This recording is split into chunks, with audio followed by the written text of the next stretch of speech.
Die Europäische Zentralbank legte den Referat. This is the Opie and Anthony channel.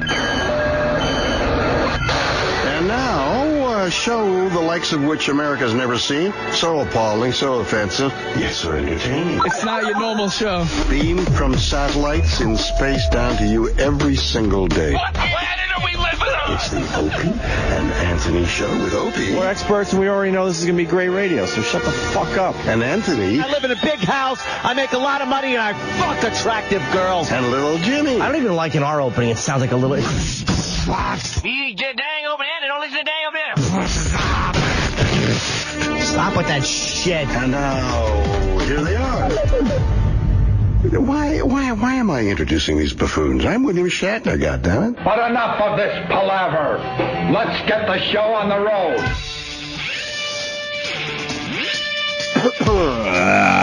road. Morning, everyone. Oh, hi. Hi there. Water. Water tastes good.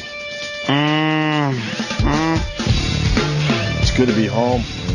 You know, when you leave New York City, there's no vegetables. People don't eat vegetables, I've noticed. Really? They just don't. Meat and potatoes? Well, meat and potatoes, Sunday sauce. Just a lot of meat products. a lot of meat. A lot of meat, a lot of beer, a lot of wine. Wine. I was on Brother Weezy's show yesterday. I have to ask you this. I've been thinking about it. You drink wine, right? Oh, yeah. Now, I don't know if this is a Brother Weez thing, a Rochester thing, or a drinking thing.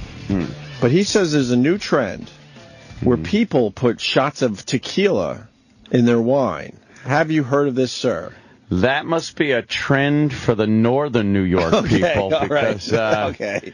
No. He's telling me this and looking at me like I'm crazy for not knowing this. I'm like, I've never heard of people putting shots of tequila in their wine, but supposedly it's taken off in some kind of trendy thing. Yeah, You get the really nice, tequila. Yeah, I can't say that I've heard that. Okay. At all. All right. Not even as a passing fancy. Okay, good. All right. You've never seen or heard of it? Can say never. Okay, good. All right. Sounds like it would taste awful. Absolutely. Wine itself will do, some damage and give you a nice hangover. And I enjoy a good bottle of wine these days. If I'm drinking wine, it's got to be a pretty good bottle. Right. The thought of pouring tequila into it, just a shot. Nah. And it's got to be the good stuff. It doesn't matter, a shot or waving the bottle over the top of the glass. It's, like tequila and wine just... The combo sounds horrendous. It sounds like it would taste like it tastes when it's coming up. Yeah. Like if you were drinking wine and tequila all night. Right. And vomited. Yeah. That taste in your mouth. Yeah, okay. Yeah. All right, good. Because I don't want that one taken off because I do like a good glass of wine every once in a while. I don't think it's going to. All right. Now I got to fucking write him and say he's full of shit. Yeah, maybe it's spreading southward. Slowly but surely. Is it some fucking Canadian thing that crossed over the border I don't know. Like a plague? I have no idea. Yeah? I want to thank United for getting me fucking home, though. Jesus Christ. Yeah. I guess that wind shit was pretty bad, huh? Yeah, it was a little windy. Oh, you probably had a smaller plane from Rochester. No, well, what? The tornadoes in the Midwest. Oh, well. And then the wind was bad in Buffalo and Rochester, but no tornadoes. And then my plane, I was on Delta, had maintenance problems all day long. And then I finally said, there's no way this plane is flying. And went over to the United desk, and they completely hooked me up. Look at that. Yeah. That never happens. No. Oh, God, no. Once you're fucked at the airport, you're fucked. Yeah, they don't give a fuck. It's like you get lucky sometimes. Right. I just heard a little announcement from the United because it's such a tiny airport. Every carrier is right next to each other. And I hear, we still got seats available for United leaving in 15 minutes for Newark. I'm like, what? They must have known Delta had a problem. Right. So they probably they were probably saying that for any Delta people who were fucked. So I run over there. I go, That was him. Yeah, I run over there. I go, how much is the ticket? She goes, I don't know, about $350, $360. I'm like, all right, I'll get back to you, because then I run over to Delta to see if they could do a little something for me. The old switcheroo. And then he gives me a number to call, so maybe I could get my money back on the ticket I had. I'm like, oh, Jesus, I'll just eat this ticket. So then I go back and I go, all right, I'll take a ticket to Newark. And the guy goes, that'll be $660. Oh, nice. It's a 40-minute flight. $660. That'll be $660. And I'm thinking, they know with this wind shit, you know, and maintenance problems and all that people are going to be desperate at any moment. So I think they went for the hikeroo. I just said, I'll have 2 tickets to Pittsburgh. Chip likes it. And then something really strange happened. Oh. Someone behind the counter actually helped me.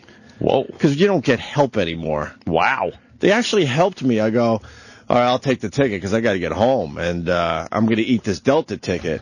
And he goes, well, they should have just transferred you to our airline. I'm like, well, they didn't. And then I look over to the Delta counter, and there's no one there because that guy's hiding. Oh, yeah. Because everyone's away. in a tizzy. They go away. Because it looks like a lot of those people were there for hours instead of checking their flight to see where they're at. Uh-huh. I'm all about checking that flight, because if they fucking delay it, then you don't have to go to that airport and sit there forever. It's all about the apps now. You just fucking log on. You could check your flight time and everything. Did you check on an app?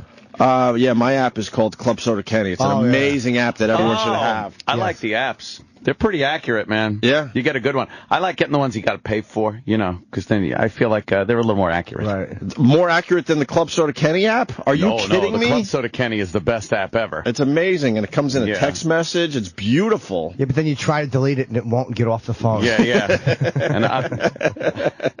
And I don't know if a moronic ostrich is available for the iPhone yet. Right. So then this guy, I go, we both look toward the Delta counter, and the guy's gone.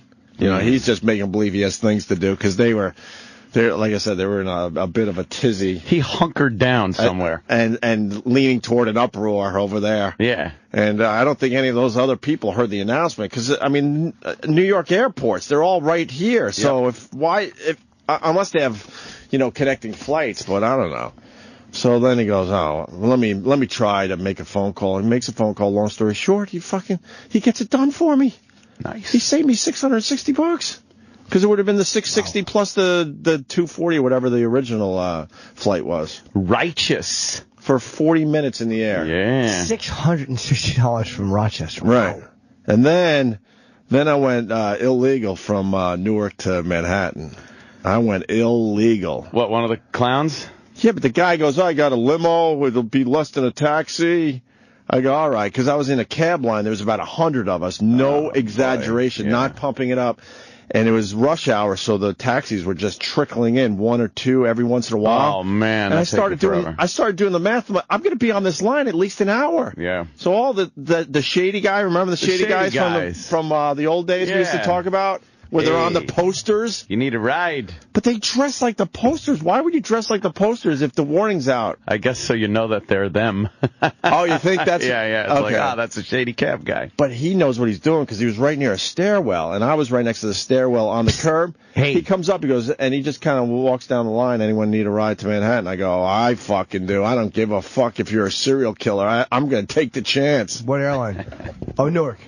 From Newark to Manhattan, and then he oversells it. He says, I got a limo, and I'm like, I don't. Okay, dude, I'm taking it. Don't worry. But I got in his really shitty minivanish car. Limo. But he got me to the city, man. He knows all the fucking tricks. Yeah. How much? Was he making moves? 75 plus tip. I ended up throwing him 100. I'm like, dude, thank you so much. He made amazing moves. Yeah, good moves. He's like, when you're in the tunnel, first of all, never take the left lane. You got to go right lane constantly. And then as we're going on the helix, but we cut down, the shortcut? Underneath. Underneath? Oh, yeah. Okay. Do you know the one-way right turn trick yet? No. There's a one-way. He took that? He goes, I don't need to today because it's clear. Even though the helix was this is way too fucking inside for everything. I'm sorry. It's when you wrap under the helix and you're coming, you're kind of coming up on a little tight oval. Yeah. And instead of taking the oval, you make that little first right and then you jump in. But it's a one way. You got to go against the one way, but it's a one way for like 20 feet. That's it. You got a ticket there.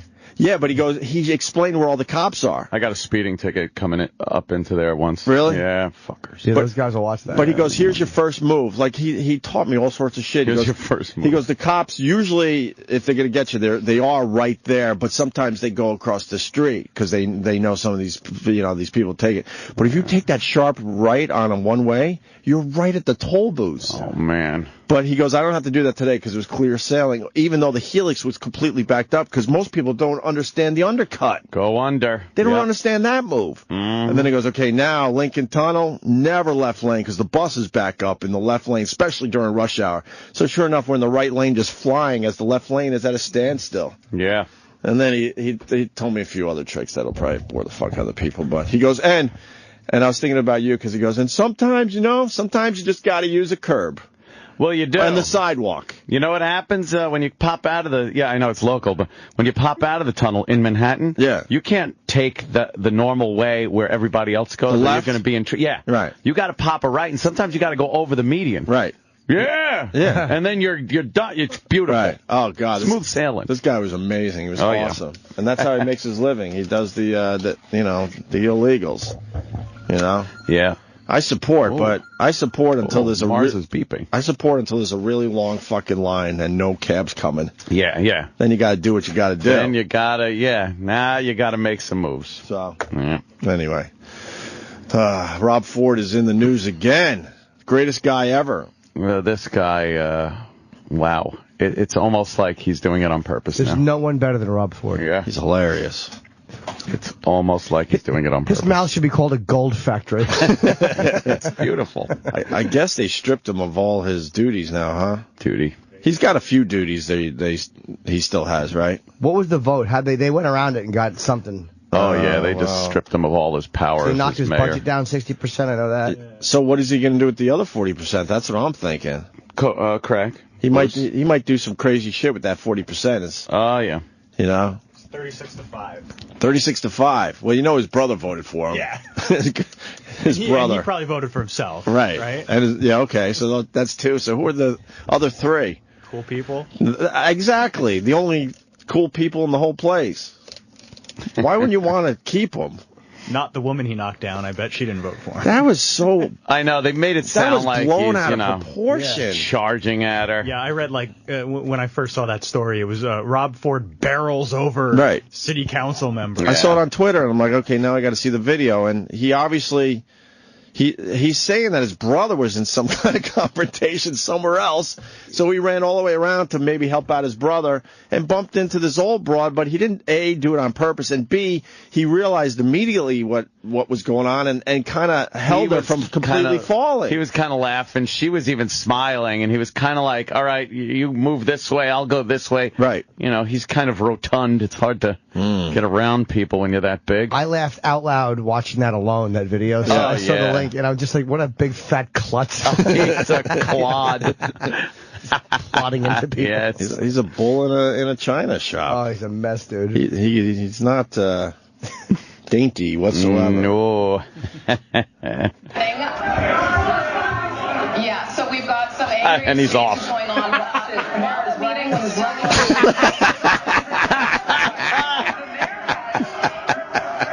But she's right away going, it's okay, it's okay. You can see she's patting his chest like, I know that was a mistake. No, he didn't run at her. No, he didn't. Believe me, there's enough gold with this guy. You don't got to make shit up or exaggerate stuff. He didn't run. He was running beyond her, and he grabbed her to make sure she didn't fall down. Yeah. He's trying to get around her. Now he's holding her up because he realized he knocked into her, and he's looking beyond her. But saying sorry to her, and she patted him on the chest. Yeah. Sorry. This grabbed her. What a dummy. Yeah, they're just dishonest. The news is just dishonest. That's not what happened. He's a big fat guy and he ran into her. That's what stopped him his progress because he realized he ran into a lady and he went back. Right. He grabbed it because she was falling down. Yeah, he stopped. And she had the hairdo like Frank Vincent, like the fucking old lady who got beat up. Frank Vincent. That's classic. And then he was doing a little Kuwait comparison. He's brilliant. Yeah. Mediate. It's 2 minutes, so we can just listen to it. 2 minutes, Rob Ford is not long enough. The crack smoking mayor. The opposition. I want people to listen to me tonight from 8 to 9 on Sun News. He's plugging. They're all laughing. He's killing. You will get my side of the story. Okay? Unfiltered. This, folks, reminds me of when I was watching with my brother when Saddam attacked Kuwait. And President Bush said, I warn you, I warn you, I warn you, do not. Well, folks, if you think American-style politics is nasty, you guys have just attacked Kuwait. And you will never... Size-wise, he's not wrong. You will never see something that you have... Mark my words, friends. Uh-oh. This is going to be outright war in the next election. And I'm going to do everything in my power... Hey, Mayor Ford, your time's up. Everything in my power to beat you guys. Thank you, Mayor Ford. What you're doing to me is kicking me out of my office. He turned his mic off. Worst thing that you could do, I was elected by the people. Mayor Ford. You're absolutely right on that. Because every one of you guys have sinned. Mayor Ford, your time's up. And it is absolutely the worst thing you can do for democracy. Thank you. In the city of Toronto. Thank you. What goes around comes around, friends. Remember what I'm saying. Now, they stripped him of most of his powers, but why? Because they say they can't take him out of office unless there's a criminal complaint. By the way, where's that hour of Rob Ford? Where's that hour on Sun News? Yeah, really. Oh, we're cutting it up right now. Sorry. Yeah, we're going to have some Rob Ford clips from his TV show, hopefully in the next half hour or so.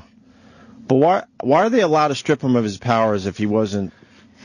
It's probably a technicality. They found some way to... They voted on something that they probably never would have considered. Right. Because they can't remove him, but they can probably do this, this, and this, which blocks his path everywhere. Oh, yeah. Right. They looked through so many legal books and stuff. But there's no criminal complaint. Yeah. Right, so that's why they probably can't just boot him. Mm-hmm. I don't know. I mean, here he'd be out. I think here the press is a lot worse here, too. Yeah. Yeah, they would eat him alive. Oh, yeah. Right? Yeah. Yeah, they're doing a number on him in the American news anyway. I wonder if he came out and said, look, I need... It may be too far now, but if he came out and said, I need help, or if he tried to get a rehab help or do something, would that stop the process, or would that just sink him? Well, he's saying he's getting help. But it's so obvious he's not. Yeah. He's just like, I'm going to stop drinking. Yeah, sure. I mean, obviously, I think it's tough for him to keep his job, but I'm wondering how they're allowed to do that. What if you're a candidate and you do have like a past like him? Let's say he wasn't the mayor yet when all this went down, but the people elected him anyway. Like, how does that work out? How does that work in Canada? I don't know. Yeah. I think it's in the past, people, but it's when he was mayor and that videotape just killed him. It's brutal. It's fucking brutal. And then he's just running into a fat lady now. It's like, no. Oh, yeah. I won't eat your pussy. I've got enough. He's done nothing to make his case any better. Every time he speaks, it's worse. Every day, it's a new one. Yeah, yeah. Every freaking day. That's fucking great. Absolutely. He's a wonderful man. I love him. Yeah, he's so entertaining. Big fatso. How was his interview on, who had him last night, CNN? Had to sit down with him? Yeah, he loves it. He loves it. And then he was at one of the games, one of the... Oh, right. Yeah. They told him to stay away, too. Yeah, no, he's not staying away. And he's in the stands. He's he's got a jersey on. He's hooping and hollering. Rooting on his team. Taking pictures with people, signing things. You see the lady from the other team with the sign that said, "Our mayor is better," or something like that? Really? Right in his face. Oh, boy. Yeah, that was funny. He does love the attention. Does he love the attention? I just don't know the CFL. What is it? The Argonauts? Yeah. Oh, boy. I know there's a Stampede. The Argonauts. I don't know. That's about all I know up there. Gophers! You've attacked Kuwait? Yeah. Right. What? Nice analogy. Oh, he's so great. Yeah. There it is. Our mayor's better than your mayor. Right in front of Rob. She's right there. It was against the Hamilton Tiger Cats. The Hamilton Tiger Cats. Never heard of them before. We should know this shit. We're broadcasting to Canada these days. Yeah. Or parts of it. I don't know. How far into Canada do we get? Toronto, Montreal. That's about it? Yeah. You don't think we're way in the boonies? What, like Calgary? Yeah. There. Canada almost the Yukon. Canada almost looks like the United States after like an ice age. Yeah, that's an ice age version of the U.S. It's so weird. It almost looks like us. It's just kind of as much as far across. Right. Just doesn't have those pesky southern states, it looks like. And then looks like the U.S. with all the southern states taken out of it. Like it's got that big area where the Great Lakes would be. Right. Yeah. And then California is just a lot. They have their own like shorter weird Great Lakes area. Yeah. Over there, they got the Northeast, they got the wacky West. That looks like California right there. Yeah, just a little fatter and shorter. It's just squished from an ice age. Yeah. Sure. And like they cut off the bottom of like Texas and Florida and Arkansas and Louisiana. All that shit is gone. Yeah, you got to slice that shit. Yeah, they cut that shit off. Because maybe an earthquake or something. Well, I think the glaciers just kind of pulled it and ripped it away. Yeah. Right. That's funny. Canada does it. I always thought that. US. Like, it's kind of similar. Did you guys, speaking of football, did you see the video of the guy in Buffalo? Oh, the guy that fell off riding the rail? Yeah. What a dummy. What a crazy fucking thing to do. That's a drunken thing to do. He's trying to fucking ride the, like how you slide down a stairway banister. Well, He's riding the fucking whole mezzanine section banister down. I forgot until I saw that video. I went to a lot of Buffalo Bills games when I was living in Western New York because when the weather got cold, management didn't want the tickets anymore. So us poor people said, fuck that. I don't give a fuck. It's like single digits. We'll go to the games. And I forgot, but that stadium was set up in a way where people would do that all the time. But nuts. I've never seen anyone on the outside do it. Mm-hmm. Just usually in the middle of the stadium, you would slide all the way down. Yeah, not on an end where you could fall off. No, man, that's just crazy. That's pretty stupid. It's on Deadspin if you haven't seen it. I'm sure most people have. This is a day old, which is an eternity in this world. Well, people don't realize that. A week later, they send me fucking links to shit. I'm like, are you serious? Oh. Anthony, you gotta do this. Well, it's creepy. You see it in the background.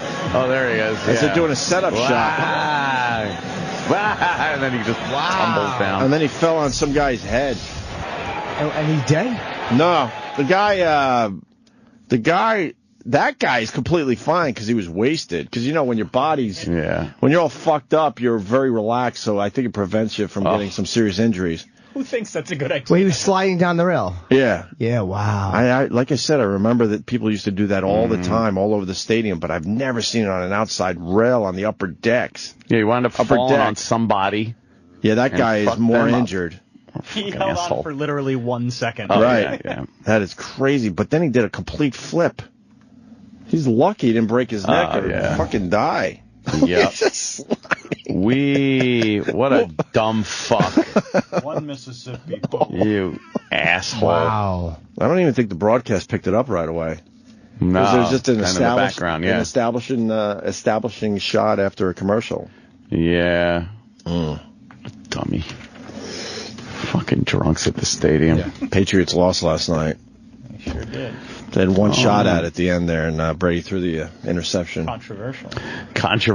Yeah, was there a flag on the play, and then they said, Gronkowski wasn't going to catch that ball, though. Uncatchable. It was uncatchable, right? That's and what then they said. I guess Brady went up and fucking called him an asshole or something. Yeah. Yeah. Well, you gotta. Well, you got it with that point. Of course you gotta.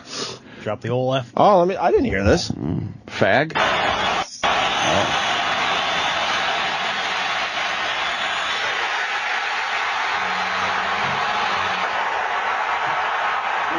They did throw the flag, though.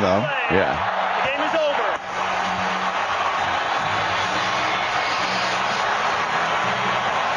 Oh,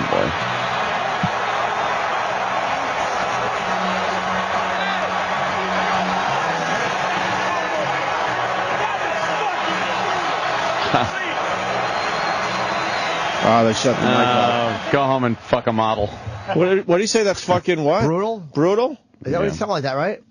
Oh, he's a competitor, man. He didn't like the call. Yeah. You know what? I'm thinking sensitivity training. An apology, I think, is necessary. Why is that a big story? Of course people are dropping F-bombs. It's just Deadspin posts everything. Oh, okay. It's not a big story. All right. Yeah, no one's really good at it. All right. Well, I think he should be banned from football. I think so. What of the children? What of the children? Sure. We forgot to talk about Rob Ford imitating a drunk driver, too. Oh, yeah.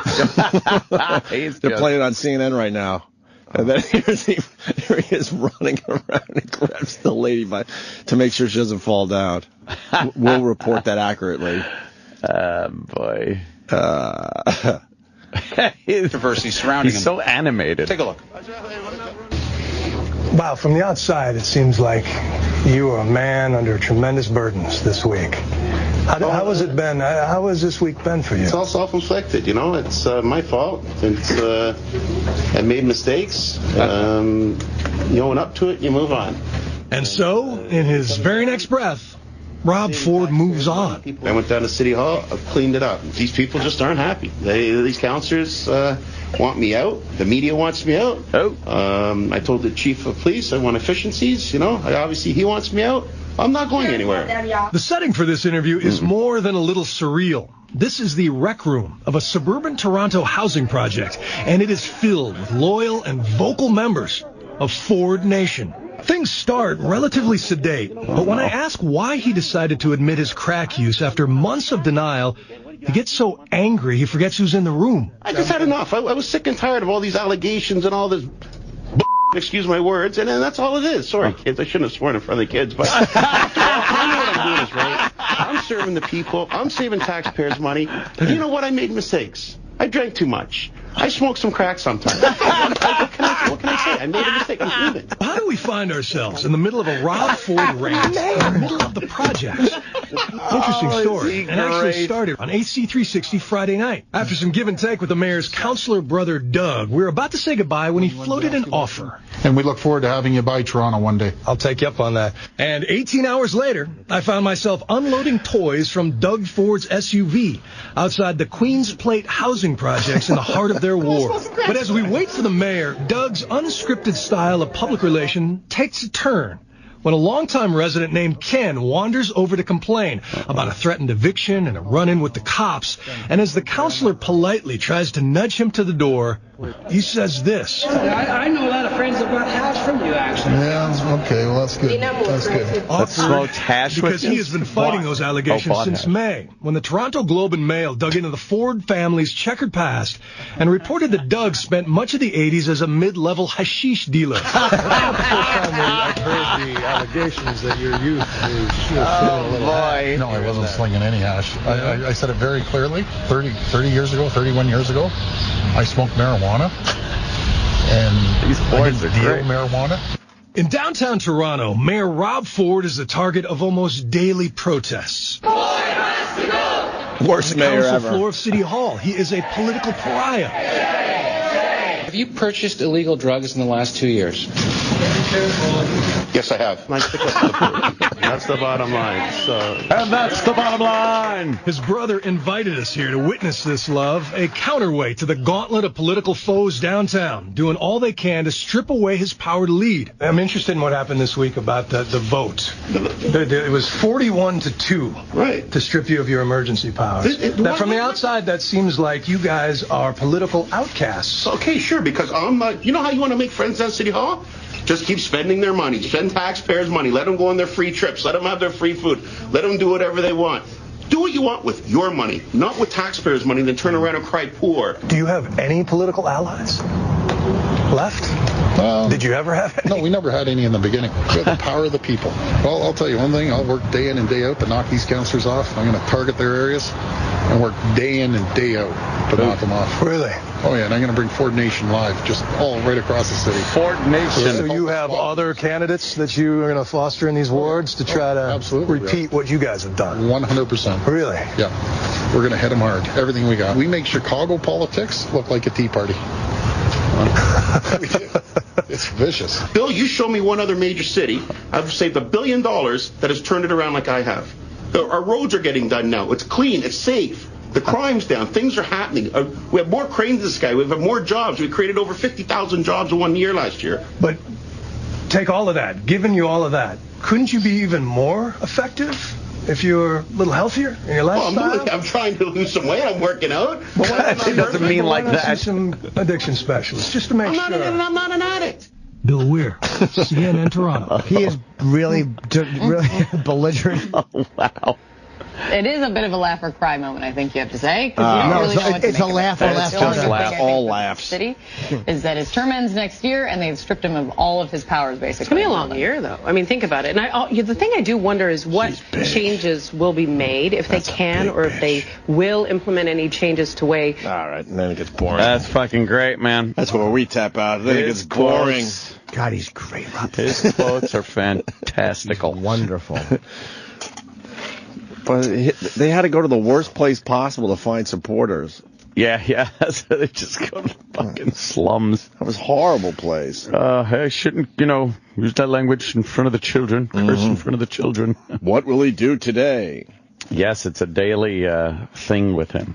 Who were saying this was kind of like Sheen? Yeah, Travis. Right. Oh, Charlie Sheen, Are you getting sick of this? A little bit? I can see myself in a couple of days being like, all right, winning. I think this is way more real than Charlie Sheen. Sure, yeah, it's a lot. It's very real, but I mean, the Charlie Sheen. What are you doing again? Charlie Sheen's. It started out real, and then he kind of really played into it.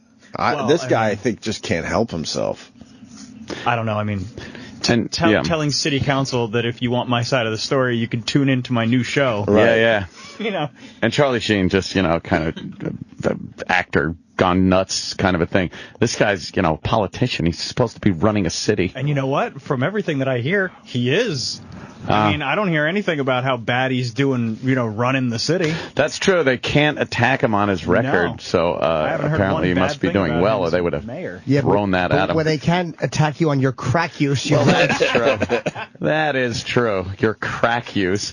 Your admitted crack use. That's a rough one. We're getting ready to accept pot, finally, after all these years. Yeah. I think crack is a bit down the road still. You think that's... Yeah, when you hear that word, you just, instantly go, all right, this guy has a major problem. Need a few years of weed before we even start looking at crack. At least a few. Let's give it 10. Casual crack use. And then maybe we'll start accepting it. Well, you got to accept it as medical crack use first. Right. For... glaucoma. For medicinal purposes. Yeah. I need this for my medicinal purposes. It makes me feel better on the chemo. Right. If I just smoke a lot of crack. It helps my glaucoma. Yeah. And my achy joints. Yeah. I got fibromyalgia, so I got to smoke some crack. How does that I've never seen medical marijuana. Does it come in a pill, like... I think it does come in like a pill bottle. It does? And, all rolled up little and shit? Buds in yeah. There's like doobies, little joints. Really? Medical marijuana. Yeah, like that. Marijuana. Yeah, like a bud. Some buds in there. So do people go there one time, get the medical shit, and then replace it with the good shit, the really good shit? And how do you do that? I don't know. Or are they using some kind of like wrapping paper? At the dispensaries now, it's, Yeah. Fucking, you just go in there and it's like a showcase of weed, I guess. Nice. I don't know. I've never been. But from what I hear, it's pretty good. And good weed, I guess. So what's happening with your boy George Zimmerman? George. You're pals with the family there. Oh, boy. Well, apparently his... he had a little living girlfriend situation going on. A new one? Yeah. She's cute, too. Because, Did you see the picture? I haven't seen a picture of it yet. Oh, shit. Apparently... Wait, was she in the paper today? He's going through, that divorce thing with his wife. Right. Who was with him during the trial and everything. Right. And, that's not his girlfriend. What was her name again? I already forgot her name. Sean... Oh, God, I don't know. She's a big girl. I forgot her name already. Yeah. Ratchet. Rachel Ratchet. Chantel, yeah. The new girl's Rachel name is Jean- Samantha something. Samantha. Rachel Chantel was the big fat. So they're witness. living together in her house? They were living together, I guess, in her house. Right. And she called 911 and says, this guy's going crazy. He's busting up my shit. He pointed a gun at me. And that's her? That's her. Wow, all right. Big set of fucking tits. Yeah, she's all got right. big hooters. Look on at her her. big Okay, I see what's going on fucking here. tits. All right now. Nice big heavy hooters. Yeah, so... Oh, okay. Oh, boy. I'd suckle those. All right. So, yeah, she calls 911. She starts screaming that he's busting up her shit. The cops show up, and that's when George went inside the house, because apparently he threw her out of the house. So get out. And her story is, hey, I told him to get out. She doesn't want to be with him anymore. She told the cops she was pregnant. I don't know whether that's true or not.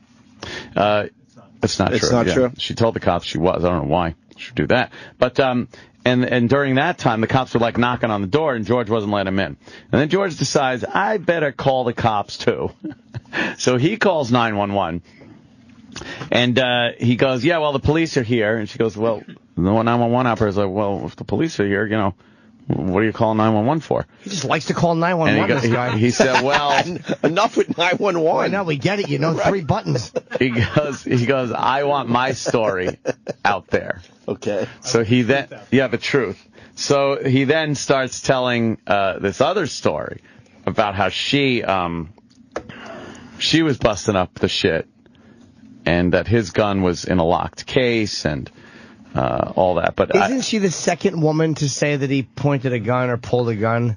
His wife, his estranged wife, said that, and now his new girlfriend says that. I think he's cracking under the strain. You think? He was probably a dick before, but he's cracking under the strain. How many women have made up gun lies about you? Guys, I'm starting to think he's an asshole. Yeah, I'm beginning to think that he's not good. I'm starting to think he's an asshole. Yeah. Poor George. We got the 911 George call. is a pretty... Poor George. It's hard to defend George. Oh. Fucking... Well, I go on Twitter and just annoy the shit out of people. I'm like, well, at least he got rid of a thug before he went to jail. Yeah, but Trayvon was just a fucking... No, he was a thug. Nah, Trayvon was a fucking thug. He'd never been arrested. It doesn't matter. Most thugs were arrested by 17. No, it doesn't matter. It doesn't necessarily mean there are plenty of first timers that have killed people. Fuck that. He punched him in the face. That's a fact. Whether George is an asshole or not, he's punching him in the face, and he got himself fucking killed. He had a record of fighting.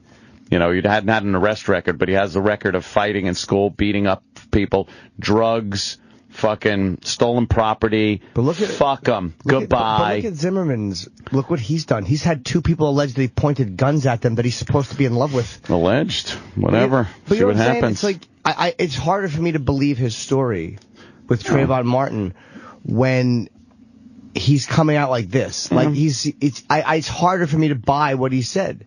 I don't care what they could prove, just as common sense. He's not. It's like if he's. What are you doing? It should be a nice laid back lifestyle. You beat the rap. Oh, I know. Shut the fuck. He's pointing guns at chicks. Like, what a dope. We got another OJ situation. All you have to do is fucking hang low now. Away. Just chill the fuck out.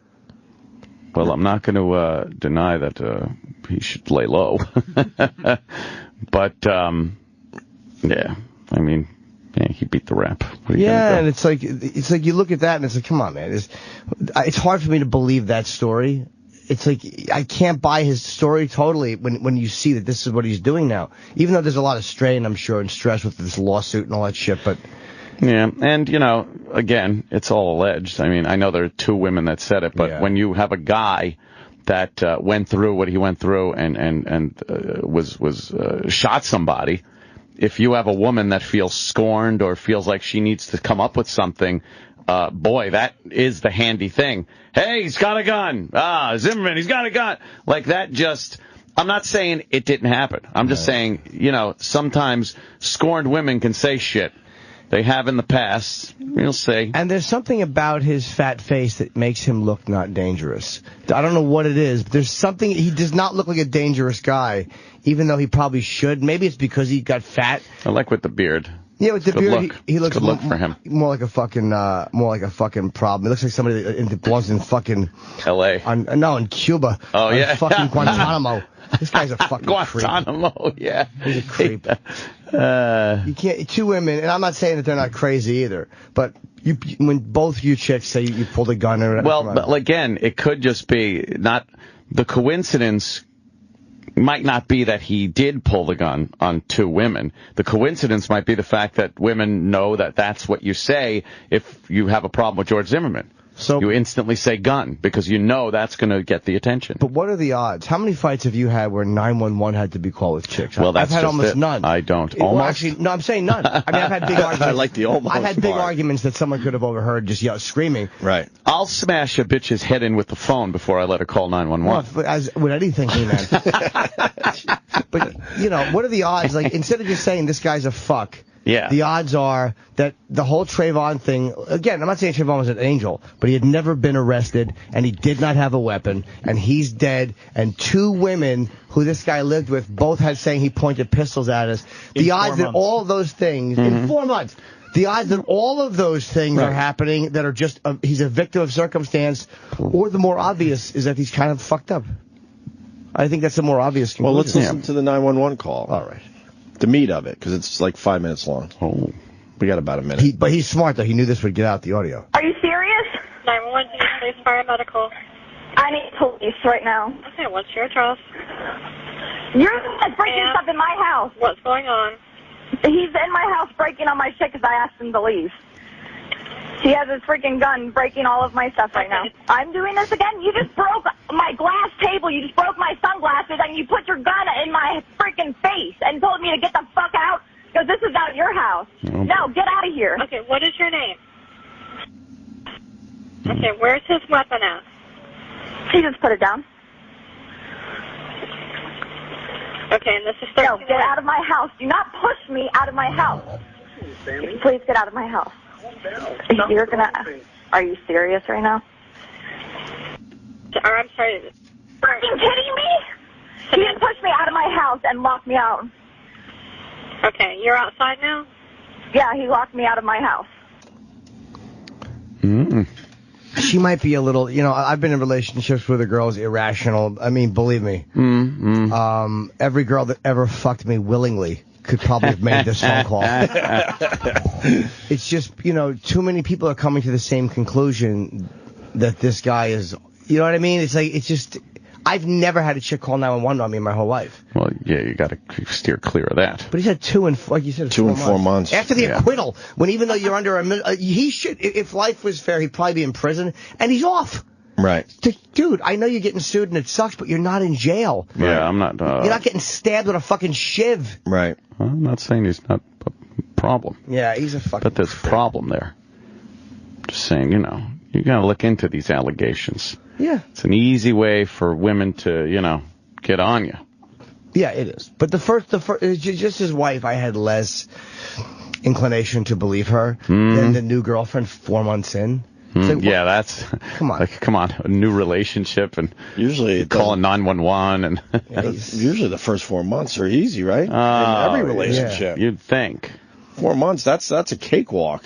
Some of it you attribute to stress, though, because again, this is probably in the last year and a half. He's probably been cooped up, and maybe his own making, but still, I get that. But come on, even if you're in a bad relationship, you don't know until the first maybe 6 months in, and then you finally start realizing, oh boy, this person isn't for me. But not 4 months. That's hard to believe, actually. Yeah, I don't know what's going to happen here. I guess he's got a bail hearing today. He's in jail right now, right? Yeah, they locked him up, and then I guess they see about bail today. And yeah, it's a fucking weird situation. Yeah, we'll see what happens. He seems like a real, again, without having ever spoken to him, he seems like a real creep.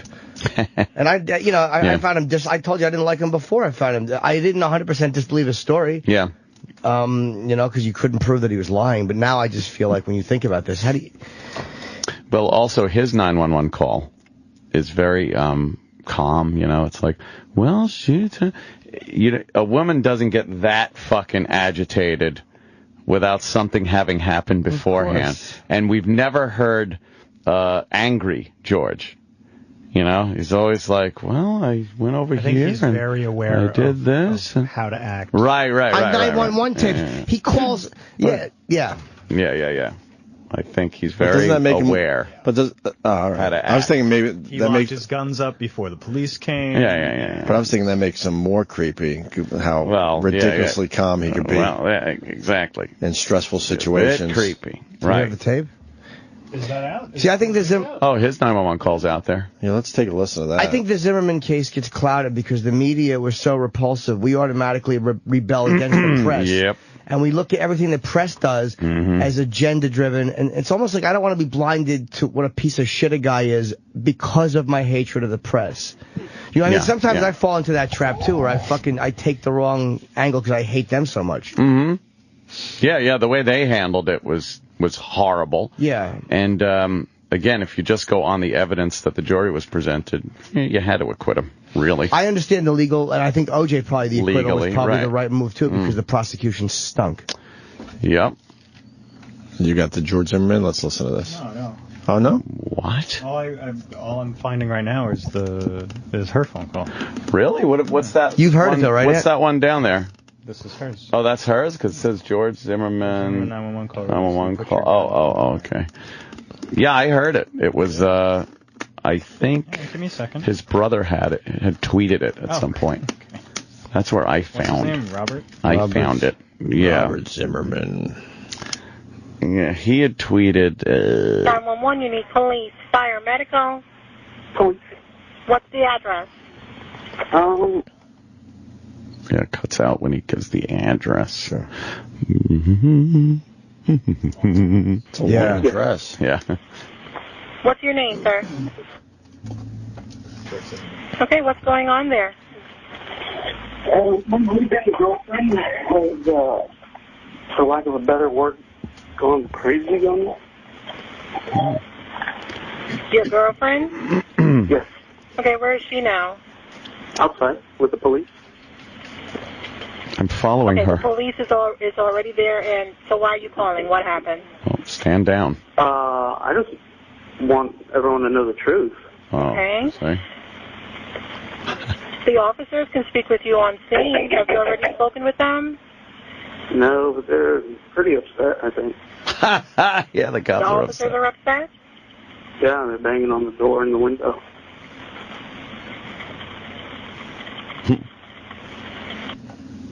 You're not going to go speak with them? I don't have anything to say. To the cops. He knew this was going to get out there. He knows this will be in court. Right. Hold on one moment. I'm getting the information to the officer. He's like, I better have a 911 Look, call. the cops are pounding on your door. You gotta, I need one of those too. You gotta go talk to them. This guy's just awful. I remember You gotta talk to the cops. In my trial, my 911 call was very key. So I had better... Were there any weapons involved? I have weapons. She has weapons in the house. Weapons in the house? Okay. Yes, it's her house. She's got a 9mm. I mean, I have my firearm. She was throwing my stuff out, and one of the bags was one of my firearms. I never pulled a firearm. I never... He's already testifying. When I was hacking it, I'm sure she saw it. No one asked. We keep it next to the bed. He won't take the stand, of course. It's like when you give Columbo you give him your opinion on what happened. It's like, oh, right, that makes perfect sense. Is her weapon put up? I have no idea. It's hers. What about your weapon? It's in my pants, bitch. It's in a bag. Get it? Cock.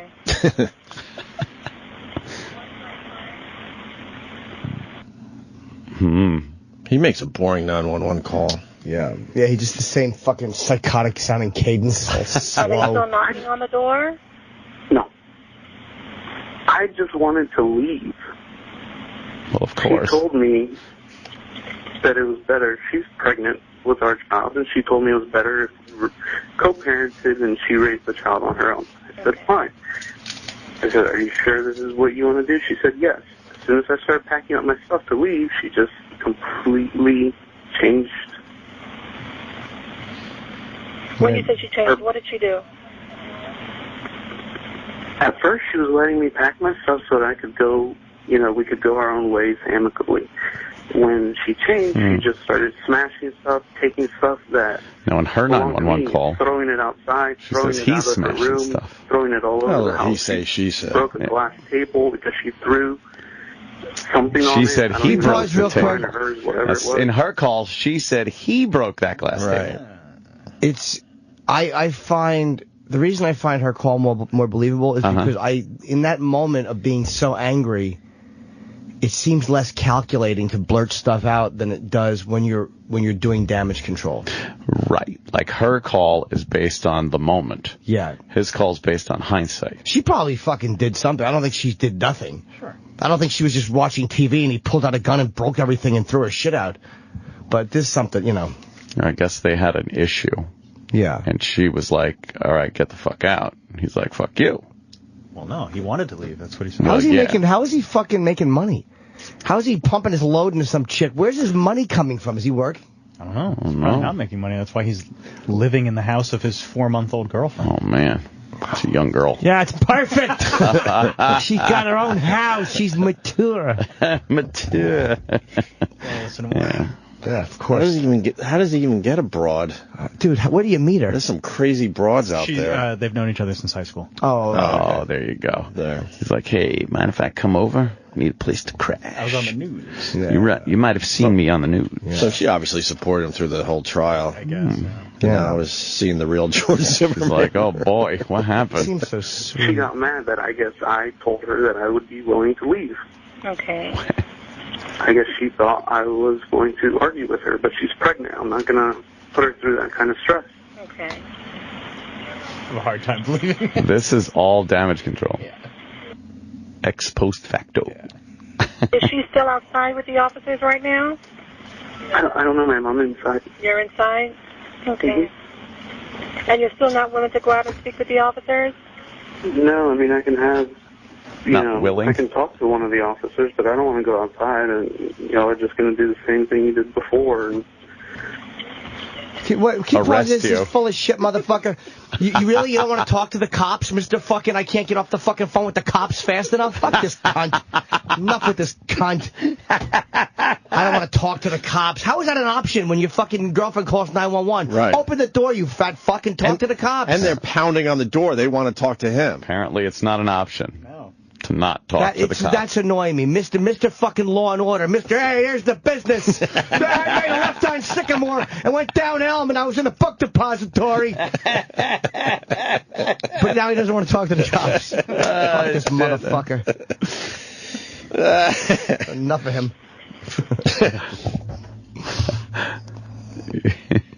What are the dead spots? What is all that shit in this call?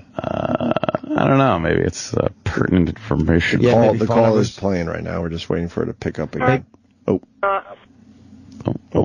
advising the officers, but they're going to need to speak with you. So you just want... Okay. You're willing Can to they speak call to my them? attorney? Oh, boy. Well, they're already on scene. My attorney? Right there. And you're... So you're going to have... them on the phone any minute now, you're going to have the right to remain silent. I can talk to them on the phone. What? Talk to him on the phone. Yeah. This is now like a negotiation for someone barricaded in a house. My attorney? Talk to him on the phone. Worked pretty good last time when I talked to my attorney. Yeah, he's the worst. Can I do that? That's still playing? I think he's got a new attorney now too, right? That other guy he's pissed off. Oh, really? The other guy's pissed off? Why? All right, I'm just giving them the information. Just give me 1 moment for them to acknowledge. Oh, my God. Let's get this over with. All righty.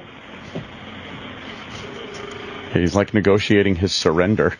Right. Over the phone here. All right, I'll come out, but don't throw me on the ground.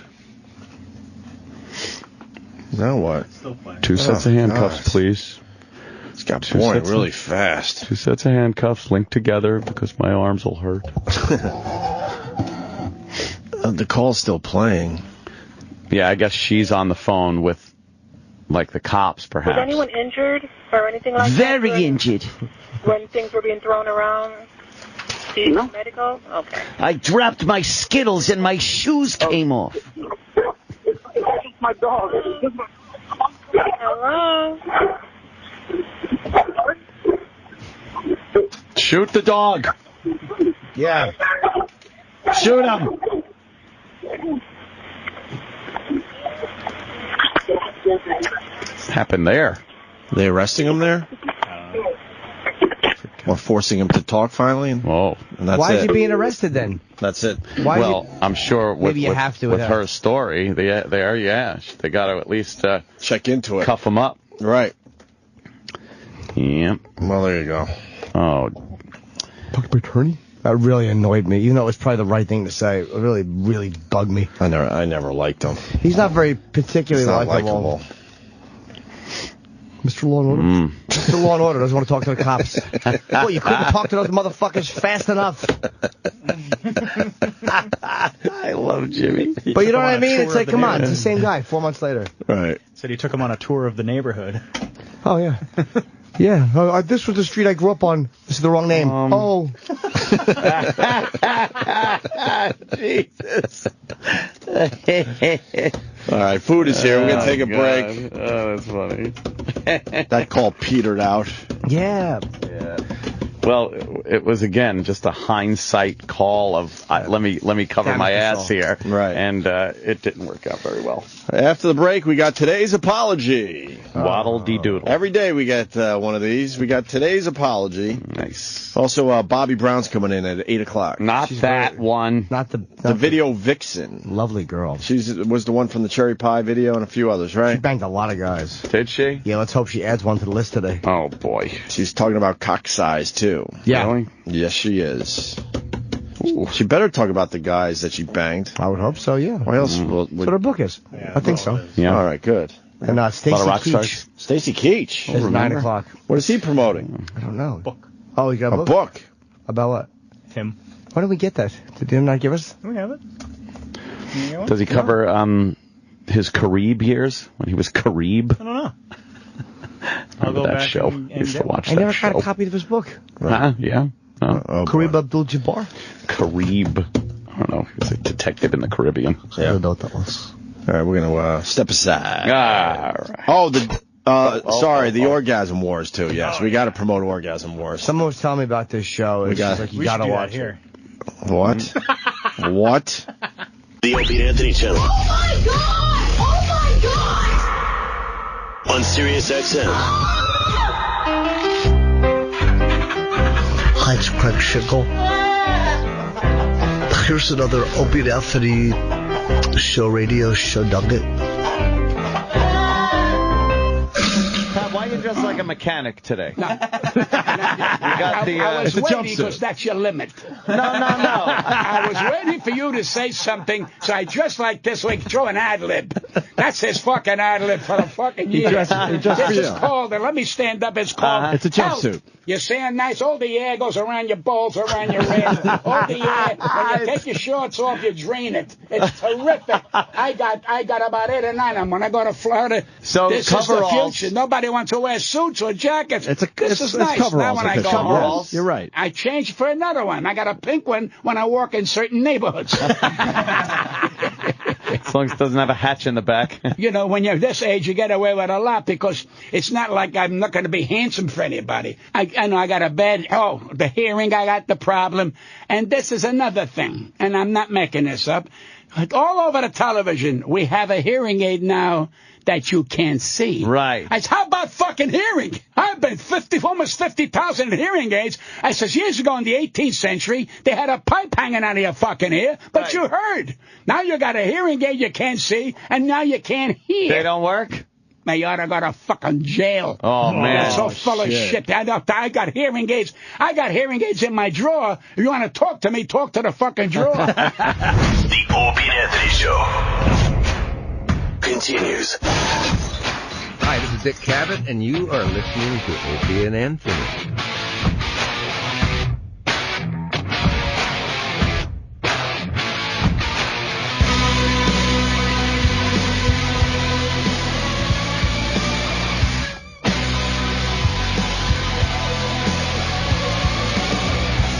I was trying to figure out why. A little inside shit. That'll be fun, right? Yeah. Hey, it's Sam Roberts. Oh, the rumor's not true. Heard rumors while I was away. What? I thought Sam was fired.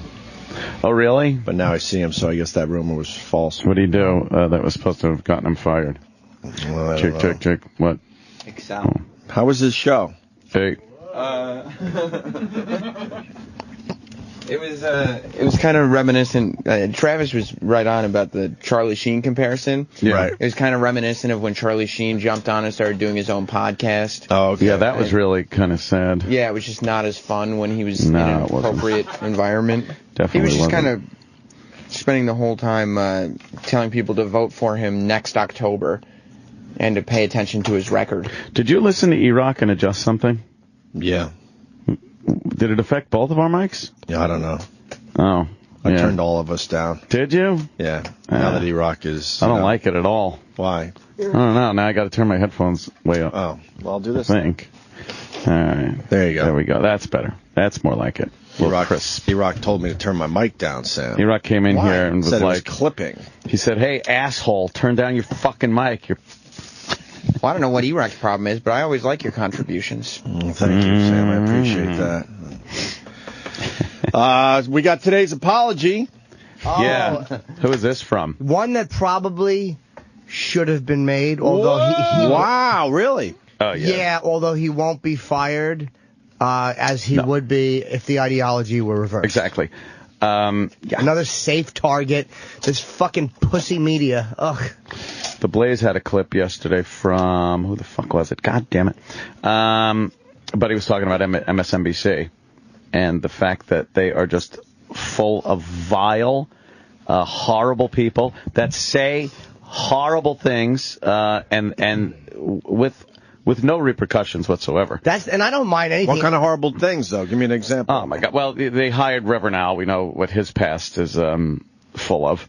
Homophobic remarks, anti-Semitic remarks, but race now he's baiting. talking to the Oprah. Yeah, now he's a fucking, he's a media destination. As Tim Sabian would so eloquently put it. And then we got...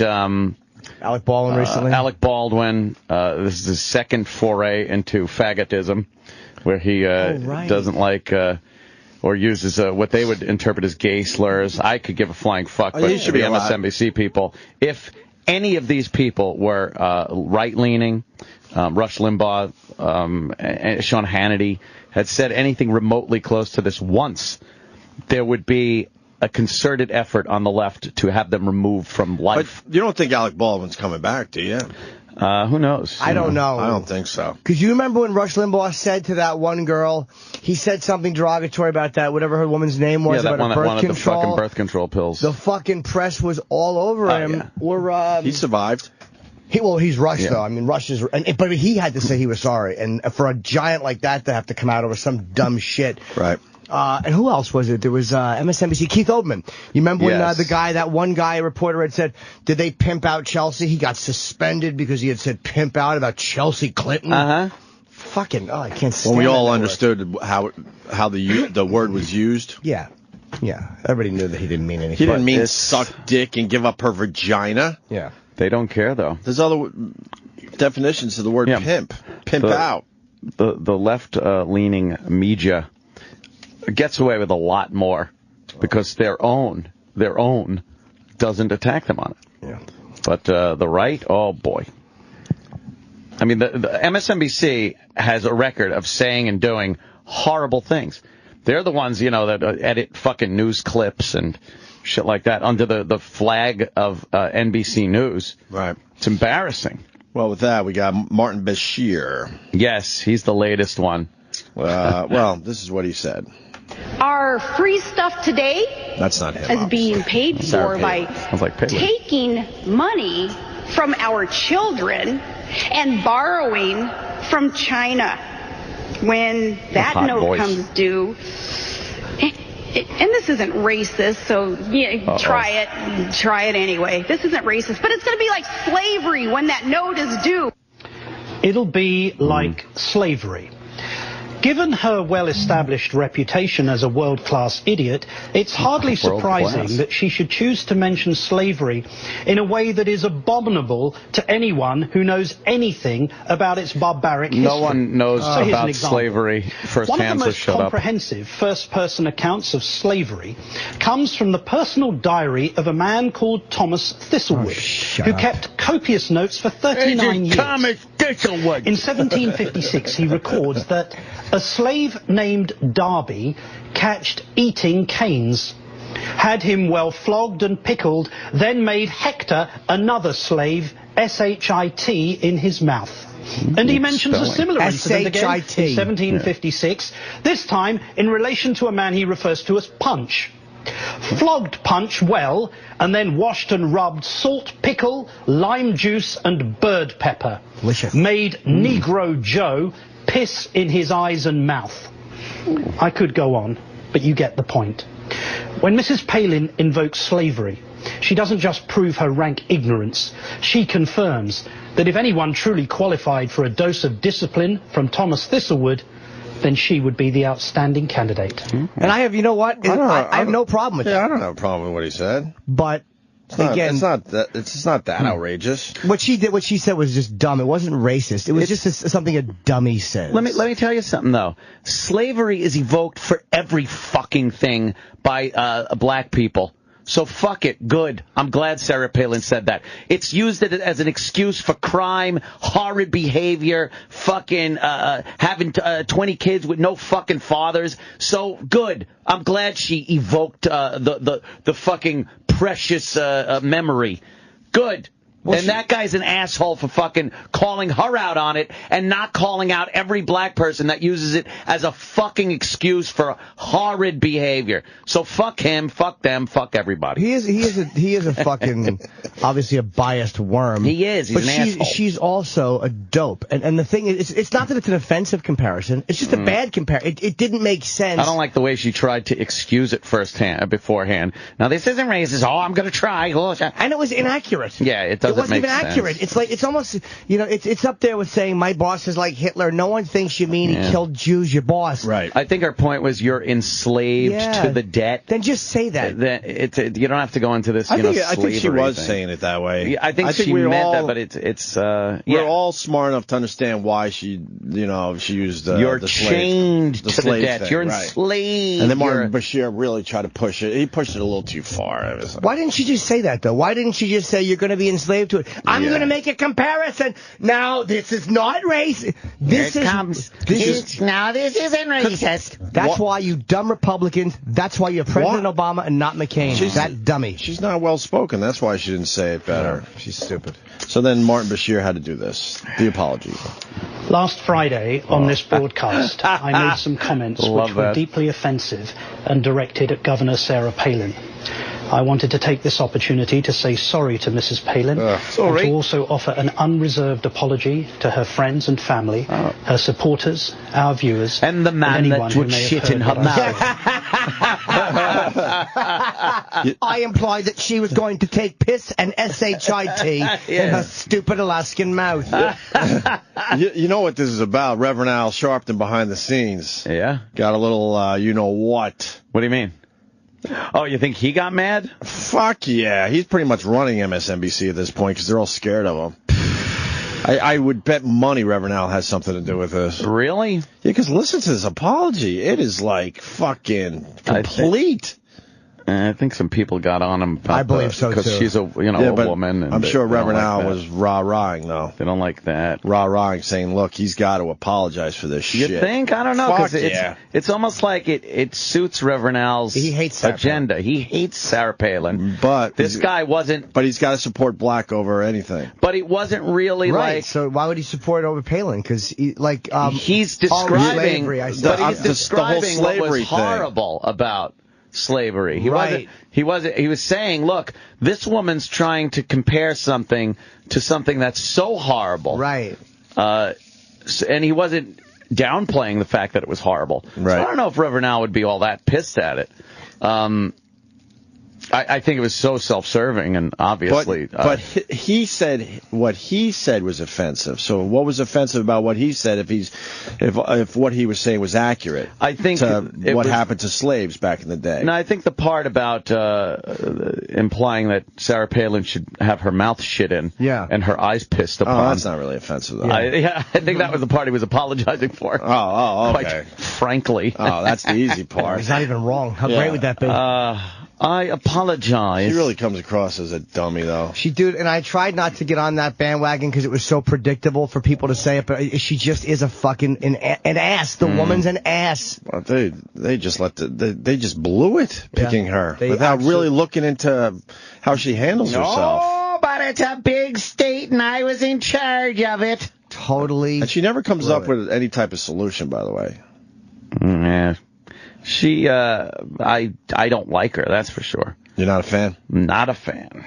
Not a fan at all. So you kind of cringe when you see her on TV? Yeah. I don't. The good thing is I don't think she's very representative of what, like, Republicans, they all steer clear.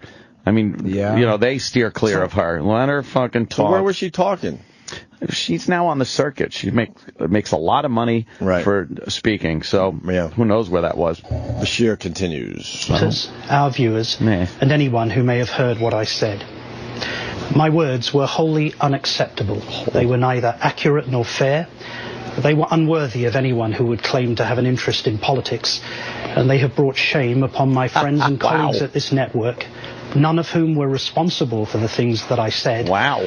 And at a place where we try every day to elevate political discourse. Oh, no, you don't. And to focus on issues that matter to all of us. Oh, boy, did he get a talking to. Yeah. He got a talking to. That's a complete apology. Yeah. That's not a vague one. That is like, here it is, boom, boom, boom. Right? That's an apology, all right. That's too bad. Why did they remove the JFK X mark from the street? They did. I wonder why. Because people were almost getting hit. Unless they're doing a reenactment or something. Oh, maybe. Unless they're doing a reenactment, they don't want the X there. Oh. Digitally remove it. Yeah, they're putting a Family Feud type sound one in there. Oh. So you'll know when he got hit because you hear that was yeah. That's too bad. Yeah, I like when these guys, spew their shit. I apologize for saying that Sarah Palin should have been in Two Girls, One Cup. yes, indeed. I apologize to Miss Alaskan Tub Girl, Sarah Palin. Whatevs, Chipper. I hear you. Fudge, yeah. Damn, man. Did Carrot Top really say this? What's wrong with him? Uh-oh. Yeah. That Sarah Palin should have her mouth shut in? Yeah. Well, I guess Oprah's doing a Where Are They Now thing. Oprah. She's got it, it's one of But Carrot Top never went away. Is she doing it on herself? Because no one watches her dumb channel. They don't. I think she made a mistake going so female. You have to pick a vibe. But MSNBC is dying. Her channel's dying because people are not interested when they know 100%. Like Fox, but there's just not enough conservative. If there were more conservative stations, Fox would have the same issues that MSNBC has. Your channel hits dying. Yeah. There's only a few places to go for that intense conservative talk, so everyone goes there. I thought she was doing all right. I think she's having a hard time. Yeah. She knew it would be like a slow build. It's nothing compared to where she was at. What she had. Right. But I don't think she cares as much. No, I don't think she cares. She's fucking very wealthy. She's a billionaire. And she knows, albeit it's amazing because in such a horrible, horrible racist country as America is, according to her, I'm surprised she even made it. Did she say that, though? Oh, she certainly did. Did she say America's a horrible racist place? Yeah, she said America is, well, she didn't say horrible, but I would assume if it's racist, it's horrible. She says that everybody that criticizes the president is doing so because they're racist. But she didn't even support him this election. No, she's fucking... She backed way off. Well, Obamacare. She backed way off. She was front and center for his first campaign. Isn't supporting somebody because of the color of their skin just as bad as not supporting someone for the color of their skin? Sometimes. I think it is. Sometimes. I think it is. I agree with you sometimes. And I'm not, it's like, I hate to play the House liberal. It's embarrassing. Oh my God. I was going to say House something else. Yeah. Jesus. Wow. Jimmy. Oh, Ann is such a hunk of garbage. You're really not nice. I know. Oh, that's funny. I know. But Carrot Top was on Where Are They Now with Oprah. And, boy, he's saying a few things. He is. Now, this isn't like Carrot Top. He's not known as a controversial character, really. Right. Could we just play it from there? Well, This is a different thing. Oh, what is that? What's that? That's what Ant was just talking Oh, about. all right. Let me hear the clip that Ant's referring to. Play it. I'm playing Oprah it, on the BBC. I said play it. I'd already said. Oprah Winfrey has been a prominent supporter of Barack Obama. She thinks that both he and the office of president have been treated with contempt because of the color of his skin. Oh. There's a level of disrespect for the office that occurs. And that occurs in some cases and maybe even many cases because he's African American. Could we pause right there? No question about that. And it's the kind of thing that nobody It's, I'm sorry, I didn't realize the clip was almost done. Go ahead. says, but everybody's thinking it. Everybody's thinking it. Thanks for telling us what we're thinking. Meanwhile, the Bush presidency, the way the liberals fucking dressed him up in effigy as Hitler and hung him and paraded his image through the streets. Disrespect for the office. Bill Clinton getting blowjobs in the Oval Office wasn't disrespecting the office. This fucking clueless bitch can shut her fucking yap because it's more of this fake racism that's going around. How about the fact that he's just not doing a good job as president? And if you critique it, Oprah thinks you're a racist. Fuck you! But you got to think that there are a lot of people that don't like him just because he's black, though. Sure. All right. You would have to have blinders on not to believe that part of the statement. Blinders, I'd have to have a left blinder on. But here's I mean, a lot of people never even gave him a chance because he was a black guy. Yeah, but here's That's the fact. pretty obvious. All you have to do is walk around and talk to people. Here's the fact of the matter. His fucking his sure thing votes are 10% of the country, 13 maybe. The ones that voted, much less than that. White people put the motherfucker in office. Stop already. Yeah, and stop already. When I think of, I guess there are people that think like that. We just don't really interact with them. But when I think of Obama and I get annoyed at this tax shit, I don't think like, oh, that black fuck. I just think this tax and spend liberal, motherfucker. Yes. It really does not. I have zero difference in my when I get annoyed at him for tax issues. Yes. I have zero.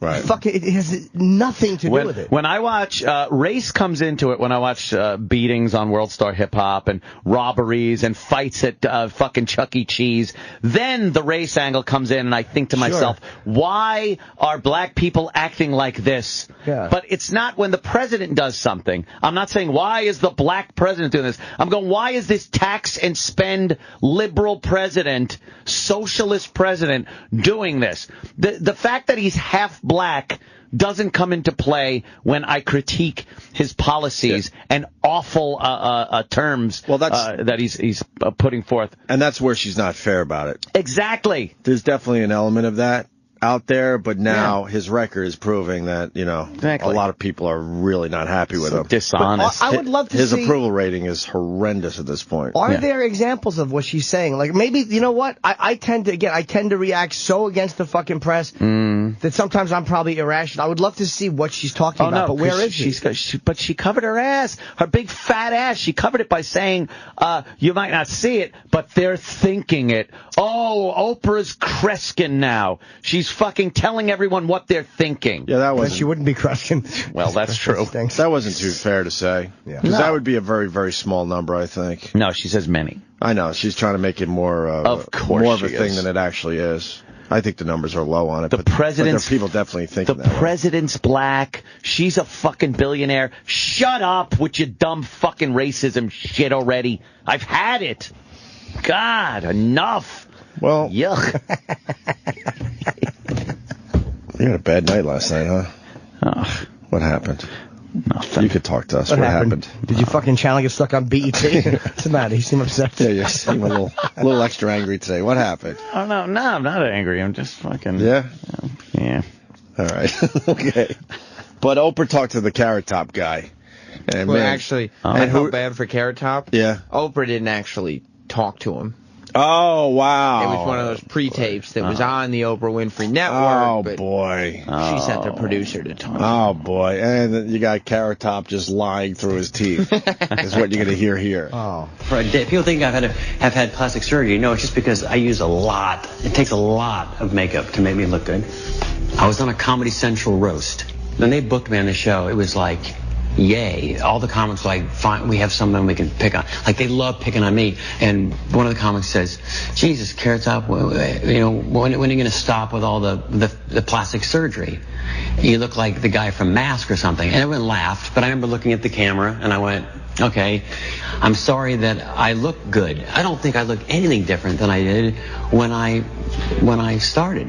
All right, I think I get a lot of grief because I've always been in shape, and I think for comics in general, they don't expect comics to be in shape. When I first started, I had my little Nissan pickup truck and my 2 teeny, barely funny trunks of stuff, and I used to bring dumbbells with me, literally to the hotels. And then when I got to Vegas, Kenny worked for him too? Worked out more. I really got into that training stuff where I was like, holy crap, I'm like big. Like, you really forget how big you can get.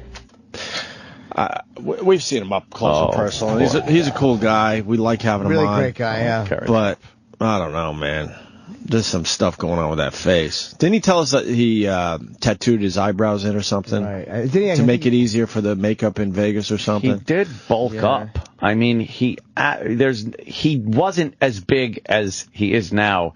Back in the early days, he was a skinnier guy. That could just be steroids or something, and his face is definitely wider. Right. What is he doing? Pull your pants up, Carrot Top. He's just fucking, I think, reacting also to all of this negative. Like, he's become the punchline for so many guys. And there's times like, all right, you tease a prop guy, but all these fucking fake edge cornballs that smash him like he's terrible. It's like, come on, man. It's all right, it's not my thing of props. Oh, my goodness. But he's good at what he does, and he's not a fucking thief. He's not a thief. No. So leave him alone. He's really good at what he does. Yeah. I mean, might not be your taste, but he's very, very talented. But just the way they attack him. I'm looking at all these pictures. You know what? I don't think he's had plastic surgery. If you look at the early ones, I think it's like, I think it's more of a makeup thing. Yeah. Can we go to? I think the problem is his nose looks the same.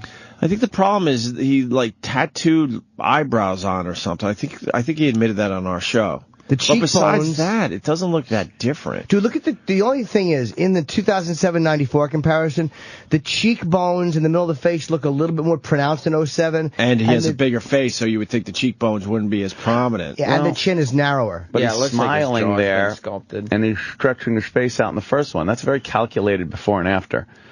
Yeah, just get us regular pictures. Let's see. There's definitely more of an. There's it more looks of like a there's more of an angle on pointier his chin. chin. Yeah, it looks like it. You're right. Yeah, that could be. All right, so he had his chin implant. Have a little chin implant. Chin implant. Now I'm changing my opinion. Yeah. Okay, he's had his chin done. His lips look fuller. Oh, more kissable. And more kissable. and his cheekbones, even he's a bigger guy, and his cheekbones are more prominent. That doesn't seem like that's possible. And then he has some weird like shoulder thing. I wonder if he's had implants. On his shoulders? Yeah, or like body implants. Maybe not. I don't know. He just works out like a fuck. Right. He would kick your ass. Yeah, Carrot Top would be a fucking problem. With the plastic chicken, how embarrassing would that be? Oh, man. Just fucking plastic chicken is hanging out your asshole. Right. It's all violated. Frank in Brooklyn, he's on the roids. I would think. He might cycle in and out every once in a while. What was the piece about? Like, where are they now? Or Yeah. He never went away. He went to Vegas and he makes a bloody fortune. Yeah, he probably has a big fucking contract in Vegas. Yes. Was he at Luxor still? He's got residency. At the Luxor? Residency. Or was it the MGM? Not positive. That must suck, though. You have all that, you know. He's got the fame, he's got the fortune, he's got everything that he wanted, probably, and then you're just constantly getting shit on. That's got to bother you. Because at the end of the day, which is when everything happens, according to people, you know, he's probably used to the lifestyle he lives now. So that's not a new thing. But that fucking pounding he just gets all the time, it's got to be frustrating, man. Well, it doesn't help that he started out as a prop comic and no one knew who he was. So they made fun of him. That's probably what led him to working out like a monster. Yeah. Right? Boy, those props really do give you a bad rap. Yeah, and there's a guy named the legendary Wid. Do you know Wid? No. In out of Philly, and I worked with him in Wildwood, and he's crazy. But he's really a brilliant guy, and like comedians don't shit on him. He's like a prop guy. The comics, because the stage, it looks like fucking Hurricane Sandy hit it when he's finished. He'll have giant he'll have mess, big cardboard boxes filled with things. But there's a real brilliance to what he does. You can't. Why don't we know him then? I don't know. I just don't know. I've never heard the name. I don't think there's even good footage of him online, to be honest. Oh my God, not a toilet seat.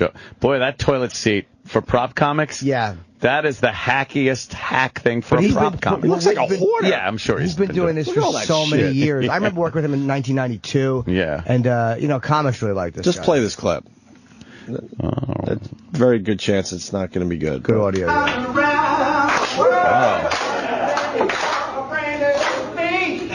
Mick Jagger. He took a inner tube. Mick Jagger when it's really cold out. Now it's blue. Blue one. Here's an Eskimo urinating. He's throwing ice out at people from his crotch. Ice cubes. There's an Eskimo with kidney problems. Yeah. Just one at a time. Right. I like having to talk and tell people what to. I've seen other people do that joke. I think Carrot Top's maybe done that. I would say if anyone does something that the Wid does, I would probably credit the Wid with it because he's been around for so many years. For a real long time. Carrot Top's been around for a long time. That doesn't even look that old, that clip, to be honest. Like that doesn't look like the Wid when I knew him. Like he looks a little older here.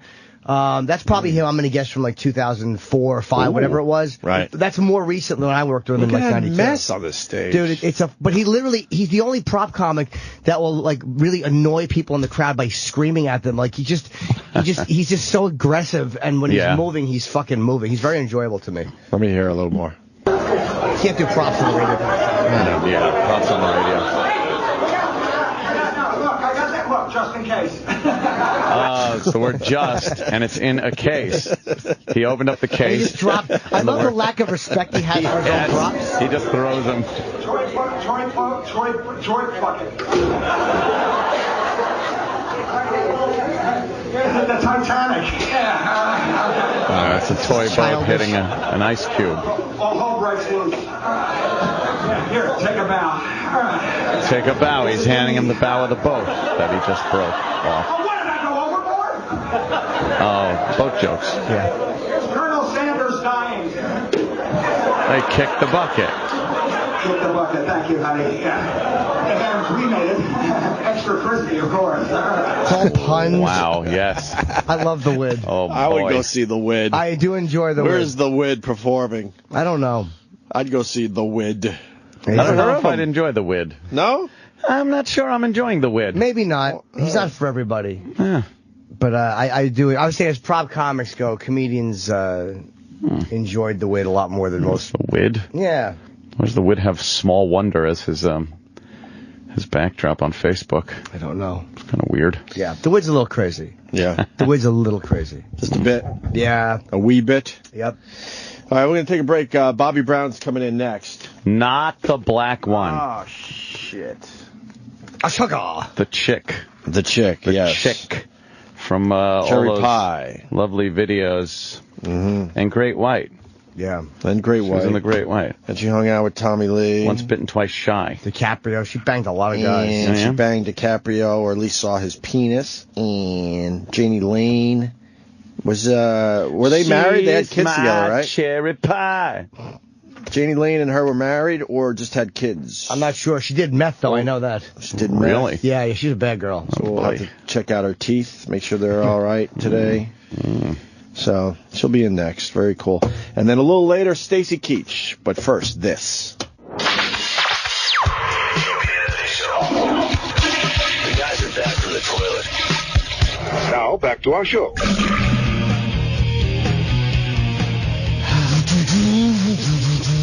Fuck yeah. You like Smashing Pumpkins? Oh, I didn't know who this was.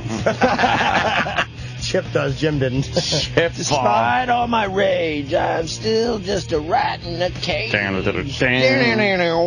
We got Bobbie Brown outside the studio. Yes. Her new and only book, Dirty Rocker Boys, Love and Lust on the Sunset Strip. What's up, Bobbie Brown?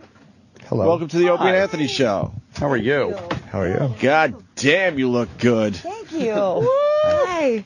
Can I get comfortable? Yeah, please. Oh, my God, Get please. comfy. As comfortable Go as you ahead. want. Go ahead. Take off the old scarf. Yeah. Is it that cold out? You need a scarf? It was a little freezing. Cold. Yeah, Oh, it's damn. Freezing, yeah. Yeah, it's a little cold in New York today. You got the big boobies working there. Oh, nice. Jesus. Yeah. What? Oh, my God. Just trying to get to know Bobbie Brown. What's wrong with you? I mean, if you're going to have boobs like that and you're showing them off, I got to at least comment about them. They're very nice, right, Jimmy? She's very lovely, yeah. Very lovely. You look good. Thanks. Taking the glasses off, the eyes looking nice. Thank you. Are we your first stop today or no? Oh, good. Yeah, a lot of interviews today.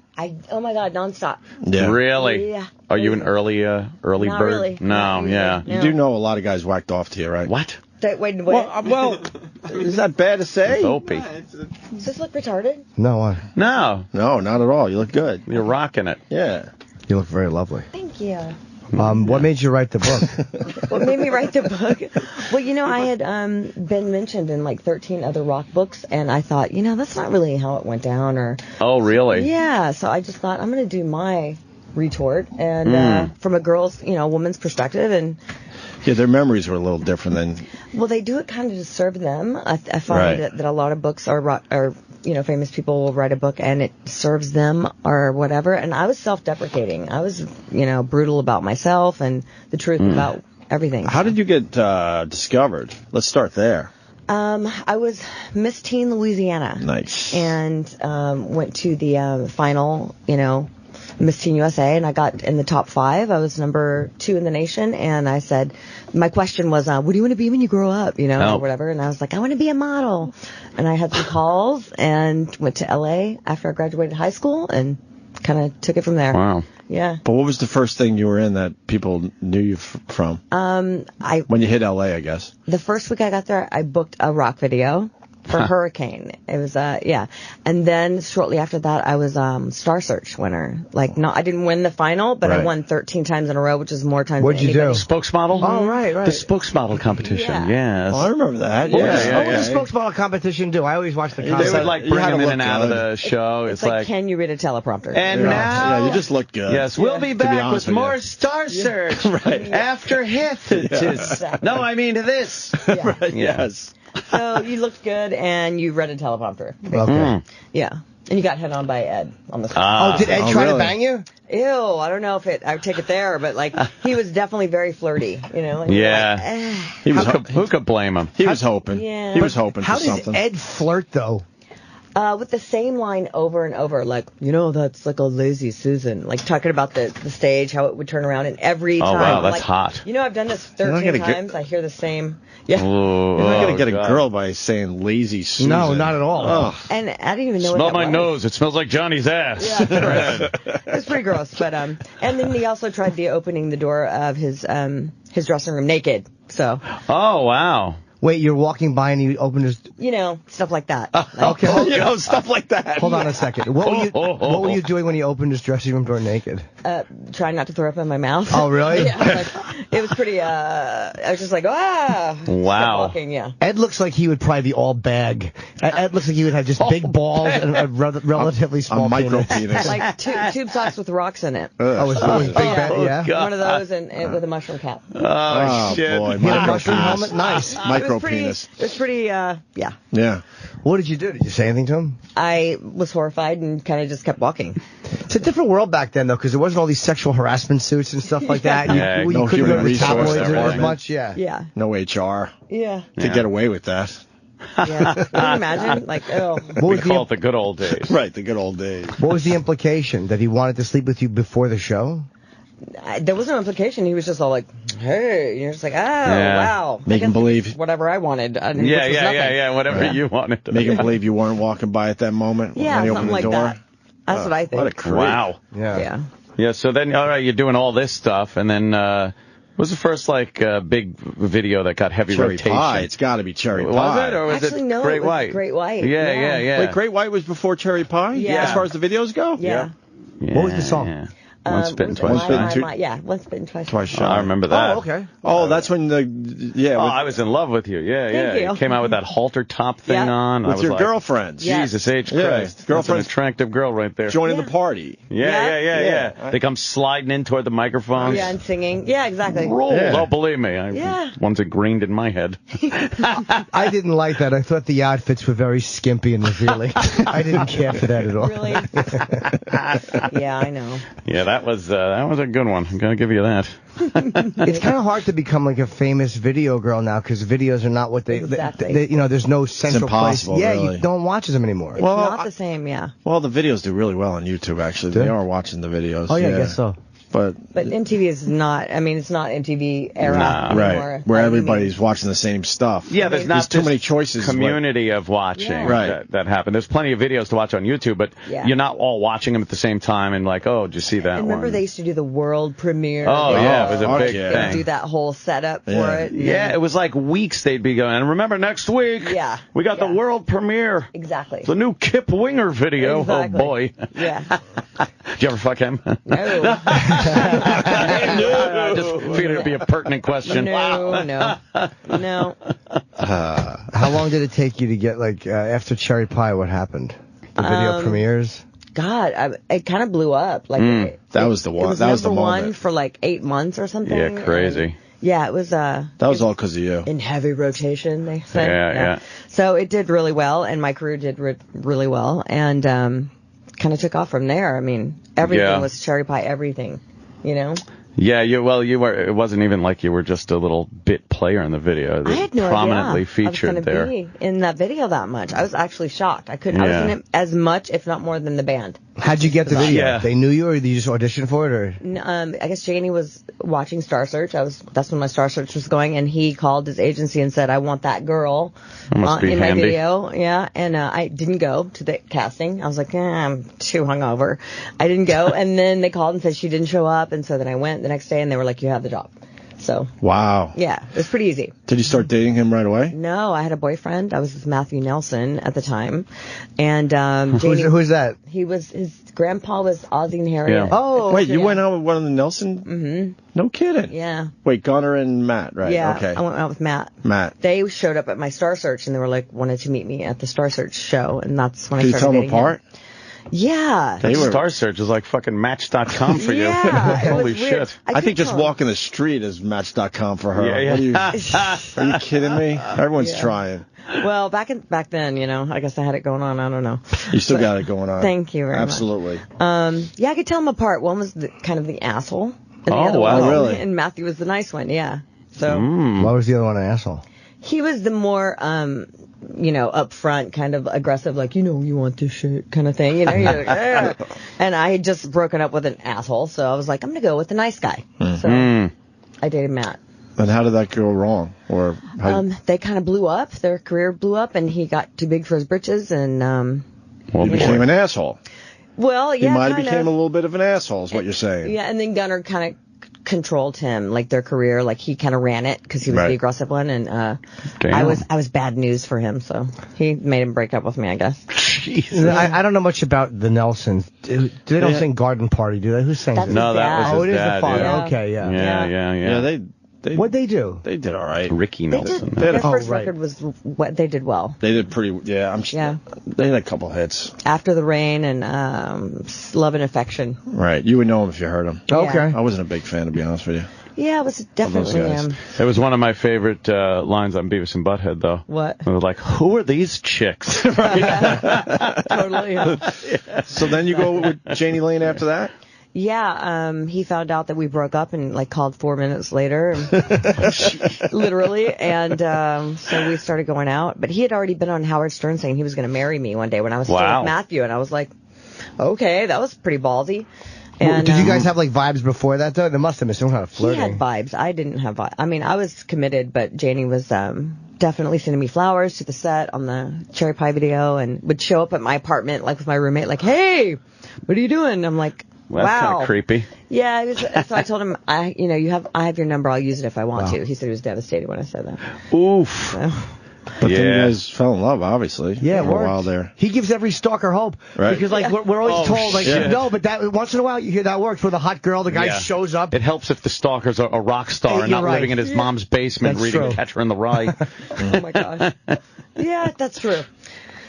Yeah. Were you guys officially married? I don't know. Yeah. Okay. For how long? We were married for 3.5 years. 3.5 years. And you had we have a daughter. You had one kid together, right? Okay. She's 22 now. Wow. You have a 22-year-old? Yeah. Yeah. That's crazy. Yeah, she's in the dean's list at college. Right now, everybody's Googling. Saying like, This is There's awesome. There's a picture of her in the book. Yeah, I don't think there's a current picture of her, but I don't one have my that's- phone in here either. There's one that's relatively recent. Let me see. Definitely looks like Jani. She looks a lot like him, yes. Oh yeah, she's about I don't know, maybe 14 or so here. Yeah, she's 22 Ish. now. She's gorgeous. Yeah. You can look her up. Is her name Charisse? No, it's Taylor. Taylar Lane. Taylor Lane. So you were you partying back then? Yeah. Yes. What was your main indulgence? I started off doing coke and then went on to do a meth. It was the 80s, so it was the law. You really had to It was do like it. a 3-day turnaround to lose 10 pounds, and I was shit. a model. So, hey, you have a modeling job this weekend? Okay, no problem. I'll lose 8 pounds. No, here it is. Got it covered. Holy shit. Yeah, and it was like that. Yeah. Yeah. Was meth popular back then, though? I didn't hear about it in the 80s. It was kind of underground. It was like a secret thing that you didn't really talk about because it wasn't cool. It was kind of cheesy to do or something. I don't know, but hey, it worked. Right. Yeah. And you got addicted, right? Yeah, I mean, I think any woman who could see that how much weight they could lose in a matter of a week's time would become addicted had they known. Wow, yeah. Yeah, because it was great, like to just lose the weight like that, women would die for that. How long were you on it? How many years? On and off for like 10 years. Mm-hmm. Oh, man. Yeah, because then you get off of it and you start to gain the weight. You're like panicky. You don't want to, God forbid, work out or diet, So yeah, it's bad because it screws up your metabolism and Man, yeah. That's fucking crazy. It was all rock. So you kind of like the rock guys. I did for a while. Yeah, I mean, I was just kind of thrown into that though. Everybody keeps trying to call me a groupie. I was not a groupie. I had my own career. I wasn't, hanging backstage waiting to get some rock dick. Like it wasn't like that at all. Right. Like I was a model working, and it just kind of worked. We met each other that way. But I just want to say you came out of meth all right, man. Thank you. No, because you see the horror stories and the pictures online. You look great. Yeah, thank you. You lucked out. Yeah, I did.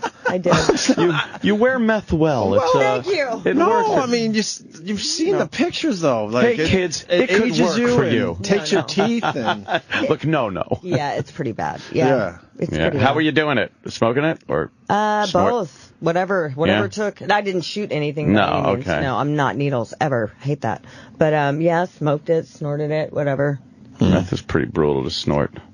Oh my gosh, your eyeball goes rolling out of your head. Like you're like, whoa. Like 20 minutes, yeah. Burns. Yeah, it does.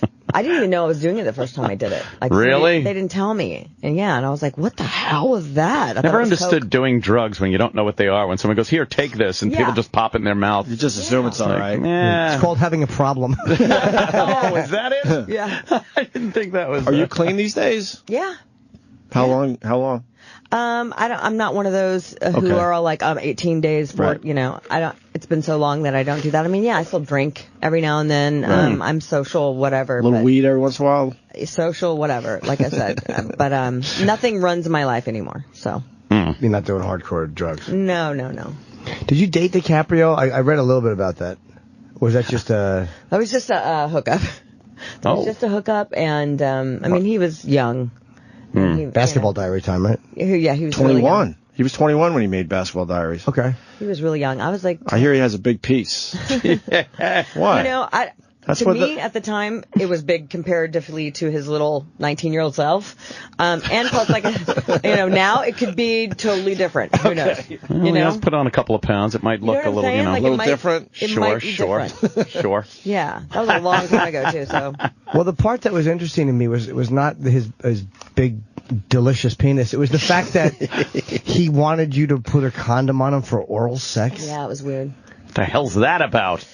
I think he was just like, I had dated some crazy rockers, and he didn't know. He was very uneducated about diseases, how you get them, how you're, so he was like asking me questions that was kind of a mood alterer and a negative. What did he ask you? Shit. Do you have any diseases? Do you have herpes? Do you Here's have a checklist.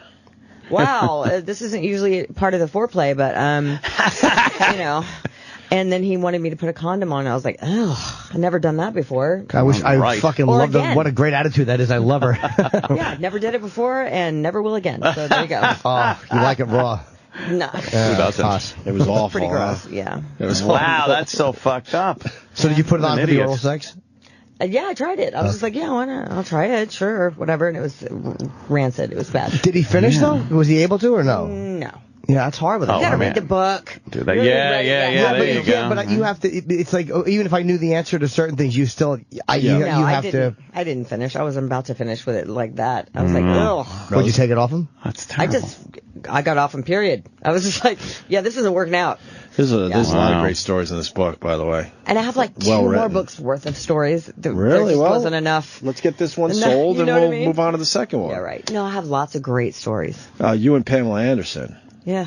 I think you're hotter than Pamela Anderson. Thank you. I really do. Thank you so much. Oh, yeah. Thank you. I always thought that. Thank you. And you hooked up with Tommy Lee, too.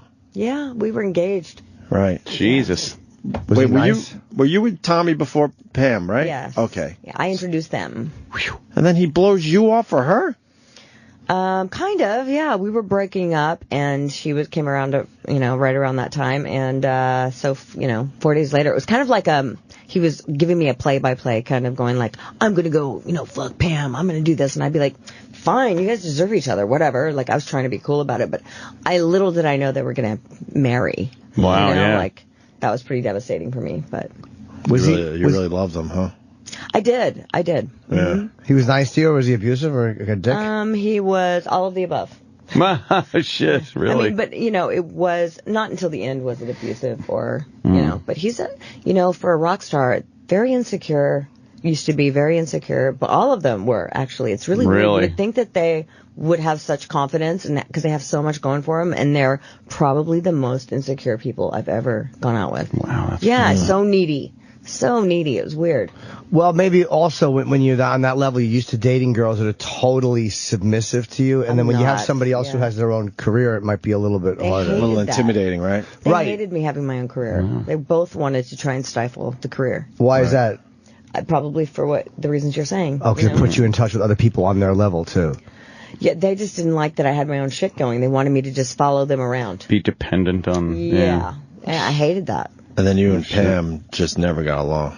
I was friendly to her in the beginning, and I didn't know that she had any other eyes for my dude or anything at the time, but she was very flirtatious, and she seemed to be the type of person who was validated by man attention, and like she didn't have a lot of girlfriends, it seemed at the time, but the focus was definitely not on me. It was on him.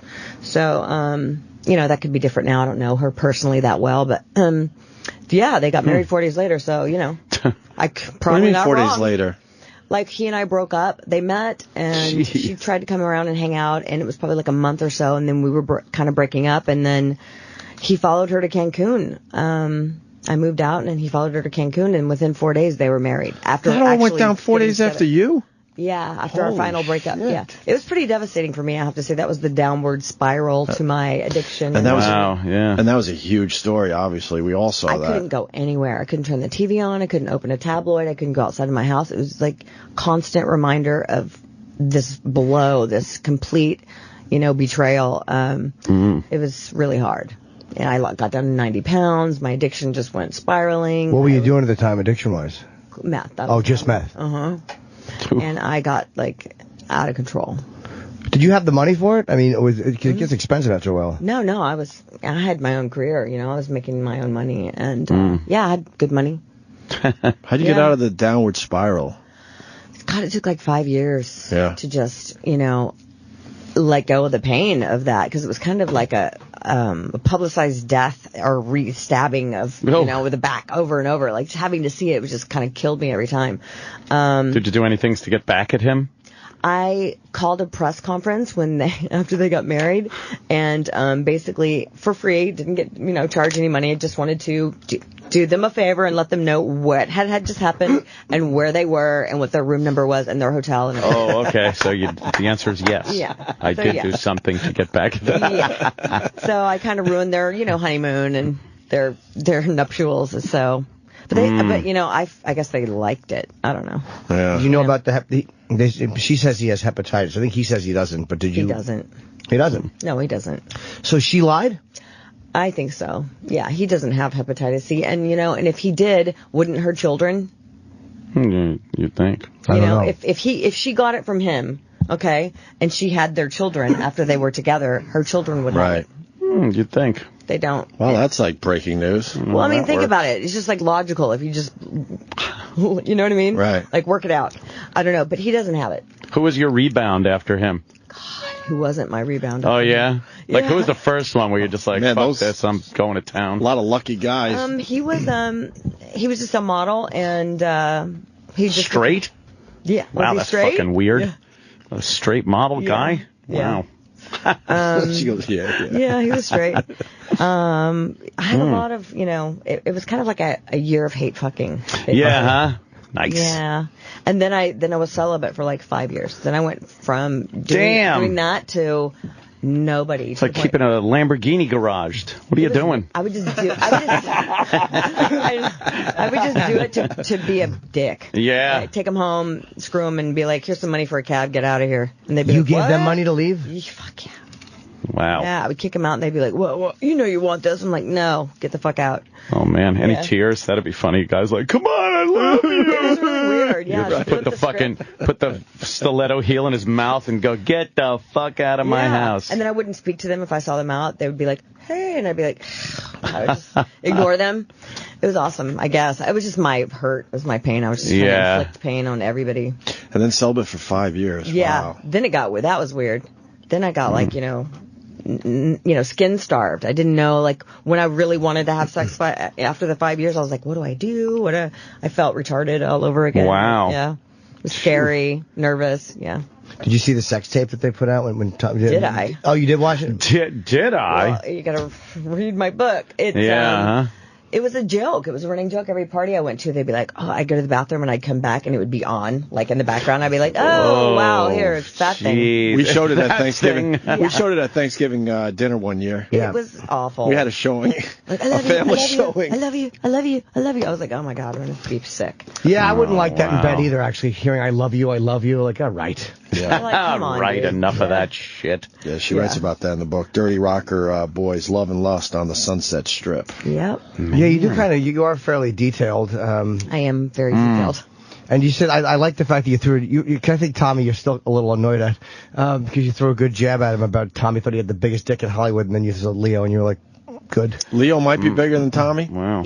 I don't know. Like I said, currently, gotcha. You can say, at the time, and I was on drugs, I don't know, but at the time, I remember doing exactly what I say in the book, like turn the lights on, like, let me check this out.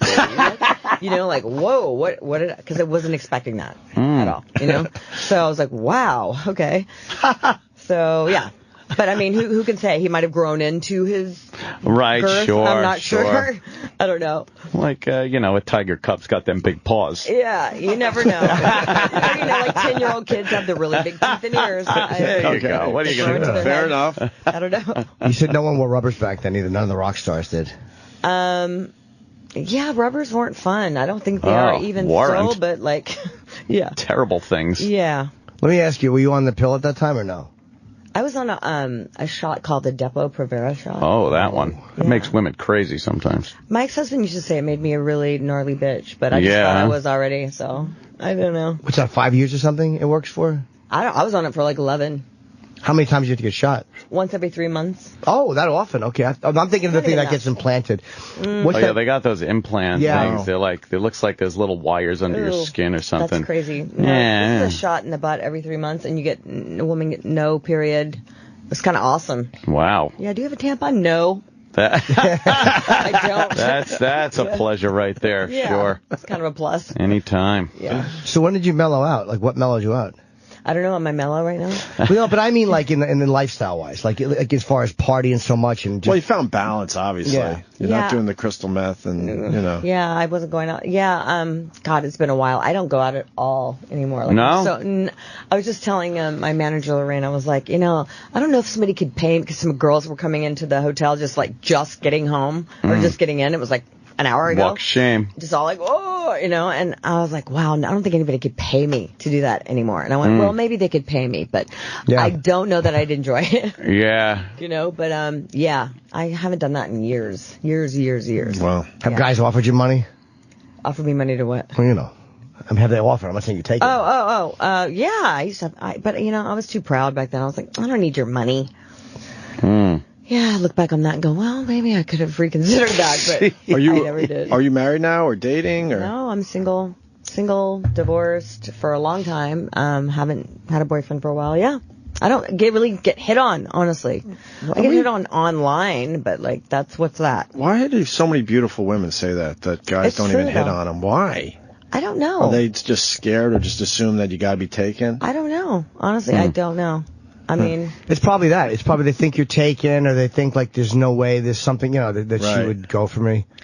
Actually, people just don't want to hit on me. And if they do, it's really crazy. Like, you know, like it's over the top. They feel like they have to be so over the top, and that freaks me out a little bit. Yeah. You know? Yeah. What do you consider over the top? Like, hey, do you want to go back to my house and fuck? Like, what? Oh, yeah. That's a little over the top for me. That's a little. I like to go a little slow. A little I like subtlety. A little slow. Somewhere between that and a cup of coffee would be nice, right? Have guys said that to you? Yes. Wow. Yes. That's a bit much. It's embarrassing. Yeah. Are you on Twitter? Yes. All right. At Bobbie Jean Brown. Are people like cool? Huh? Are people cool with you, or you get fucking assholes? I'm the only. Well, you know, I'm on a reality show called Ex-Wives of Rock, and I'm the only one out of all the four of us that people go to and just talk shit to, like just rip me apart. They tell me I'm fat or holy shit. Yeah. Twitter people are fucking brutal. I'm schlubby. Assholes. Thank you. I'm fat. I'm ugly. I'm a train wreck. I'm a hot mess. I need to. A guy told me I needed plastic surgery. Wow. I was like, wow. And then do the white knights ride in? No, man, fuck him. It's so weird. I would never go to anybody and just rip them apart. Just be like, I'm going to go to them and just tell them what a piece of shit I think they are. Like, that's horrible. I don't even feel that way about anyone. You don't look like you had a lot of plastic surgery. I haven't had any. Yeah, well, you got the boobs done. I mean, that's about it, right? My face. No, yeah. You look great, too, in the face. Everything's looking all right with Bobbie Brown. Thank you. I've had my boobs done, but that's it. A fun thing to do, though, it takes a little time. You got to invest a little time. You look at their whole Twitter line and you find that one link from a while ago where they post a picture or a Facebook account, and then you go there and you find his pictures of like his wife and kid, and then you call his kid ugly and his wife fat. Oh my gosh. Oh, it's classic. And then especially on like with this show, I just released the hounds. The audience just piles on. And they say things I wouldn't even say. People are brutal, man. They just really are. Well, yeah. I don't know what it is. It's this newfound outlet that people have to just be to hate, fucking horrid. Brutal. We think out loud. Yes, everyone can hear it. Yes, and then I engage. You know, my show will say, just don't engage. Just ignore them. I can't help it. I know. I have to. I gotta fight say back. something. And then, 90% of them are like apologetic and flip it or send me a private message of apology, not a public one, of course. Yeah, well, I don't want people to know that I'm sorry. Yeah. And, but I only have like a small percentage of them going like, I hate you and you're untalented too. And then private message, just come over and fuck? I know. God, right? So then I have to block them, but, it's kind of weird, but none of the other girls get that kind of abuse. Yeah. What do you like to do on a date? What's a fun date for you? I like to laugh. I don't care what we're doing. I think if you're funny or having a good time and just confident and whatever, I like to go to comedy clubs. I like to go get coffee. Jimmy. I like to go to dinner. Coffee and comedy clubs. Chill. That's Jim Norton written all over. And dinner. I like eating. And dinner. I like to eat. Sure. I eat. I'm definitely an eater. Wow. Yeah. A girl who likes to laugh. I think I made a mistake. I took her to see Lincoln. It was really a dud. Horrible date. I think movies are bad dates. Well, you don't talk. Yeah, you don't talk. It's like all awkward and like weird. And, right. Yeah. Trying to make a move in the movie theater. Unless she's into giving you a handy. Right. Oh, gosh. Yeah, that happens often. A movie like in Taxi Driver. Oh, my gosh. Bring it. Hey, where were you at with Jani at the end of his life? He and I were actually really good friends. He, yeah, he asked to move in with me, like, a month before he died, and I was like, you can't move in with me and my boyfriend. I had a boyfriend at the time, and he was like, why? I'm like, okay, I should have known that, I have a lot of regret about that, because I was like, you're crazy. But, I mean, clearly he was reaching out in a way, to his first wife to ask to move in with me. That's kind of weird, because we had an apartment downstairs that we were renting. He's like, let me just move in downstairs. I'm like, that would be so weird. Right. What did he die of? Acute alcohol poisoning. Did he know at that point that he was dying, you think? I do think so. There's a lot of speculation and things about his death that I've come to learn that nobody really knows, but he should be alive right now. He'd relied undependent on some people that he trusted to take him to get help, and they didn't. They basically took him to get more alcohol and then dumped him off at a hotel under an alias and left him there. Wow. That's where they found him. Yeah. Yeah. Horrible. Yeah. So do you think sad. Do you think that he was attempting to dry out or just to go to a sane place? He was begging to go to a hospital, and they said they were taking him, and they didn't. They basically he was assaulted and left in Jeez, why did they assault him? His wallet was stolen, his shoes, all of his personal belongings, and he was checked in under an alias and left at in the hotel with a "Do Not Disturb" sign on the door. And who are these people? That's the question I want to know. Yeah. Do they know? The only person that can question that is his wife, and she's not going to. Why do you think that? Why was there an insurance settlement? There's some interesting speculation. There's a lot of things that we don't know. But there's some suspicions there, obviously. There's some weirdness, some stuff, some suspect stuff that came out after the fact that really is annoying and upsetting. And I mean, I don't have all this stuff as like valid proof, but I do have enough information to say that I think that he should still be here. Right. And that whoever's hands he was in at the moment really left him in a vulnerable position, and he should have been taken to a hospital. Wow.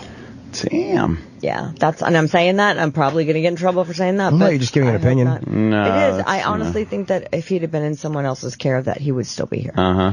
And do you regret not letting him, Absolutely. I have a lot of guilt about that. Yeah, but I mean, really. Like you said, that would have been a situation. Really strange situation. I know. Yeah. Most times it does. Most times when an ex wants to move in, they're usually, that's usually a bad move. Most times. I would assume. Especially when you're living with your boyfriend. Yeah.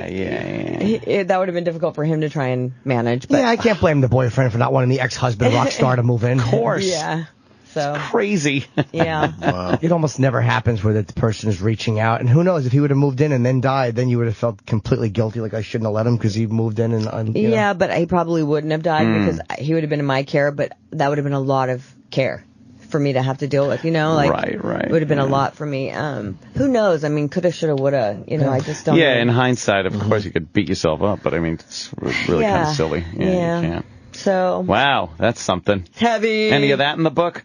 A little bit. Yeah? Yes. It's called Dirty Rocker Boys, and the picture on the cover is you in a red halter top, looking rather lovely, heyday. with jean shorts and sucking on a cherry. Yeah, that was from back in the day. Yes, your lips look very lovely in that photo. Trying to say that, not be creepy. No, I have good lips. You certainly do. I was blessed with some good genes. Are you doing any book signings? I don't have a press tour planned yet. I mean, this is the first of my stops. Okay. Yeah. So I think it's all downhill from here. Yeah, I think it kind of goes rule. with how it sells. Is what I think. I don't know. What was Jani Lane's demons, you think? He had a lot of, issues with things that have happened to him, along the way that he never really had closure with, and like what? Or you don't say? Professionally, do you mean? Read the book. Oh, I know, but I know. This will sell the book. I'm telling you, because there's a lot of great stories in it. Yeah. Things with, family growing up, no closure, things that happened to him when he tried to succeed as a musician, like Tinseltown type of, situations you may be put in or not put in or aggressed upon you that you wouldn't prefer or choose. And, you know, Hollywood at its goriest or most fucked up, maybe, and that he couldn't really deal with. And, you know, I can't really say what, but, like, you know, just imagine, you know, some fucked up shit. There's a really hard thing when you're in a band, whatever. It seems like it's hard to stay relevant for as the times change. Like, a few people squeeze through and manage to make the jump, like, through grunge and then after grunge into whatever happened in 2000. It's a very bottlenecks, and then a lot of people are kind of left behind. Well, grunge took a lot of them out. A lot.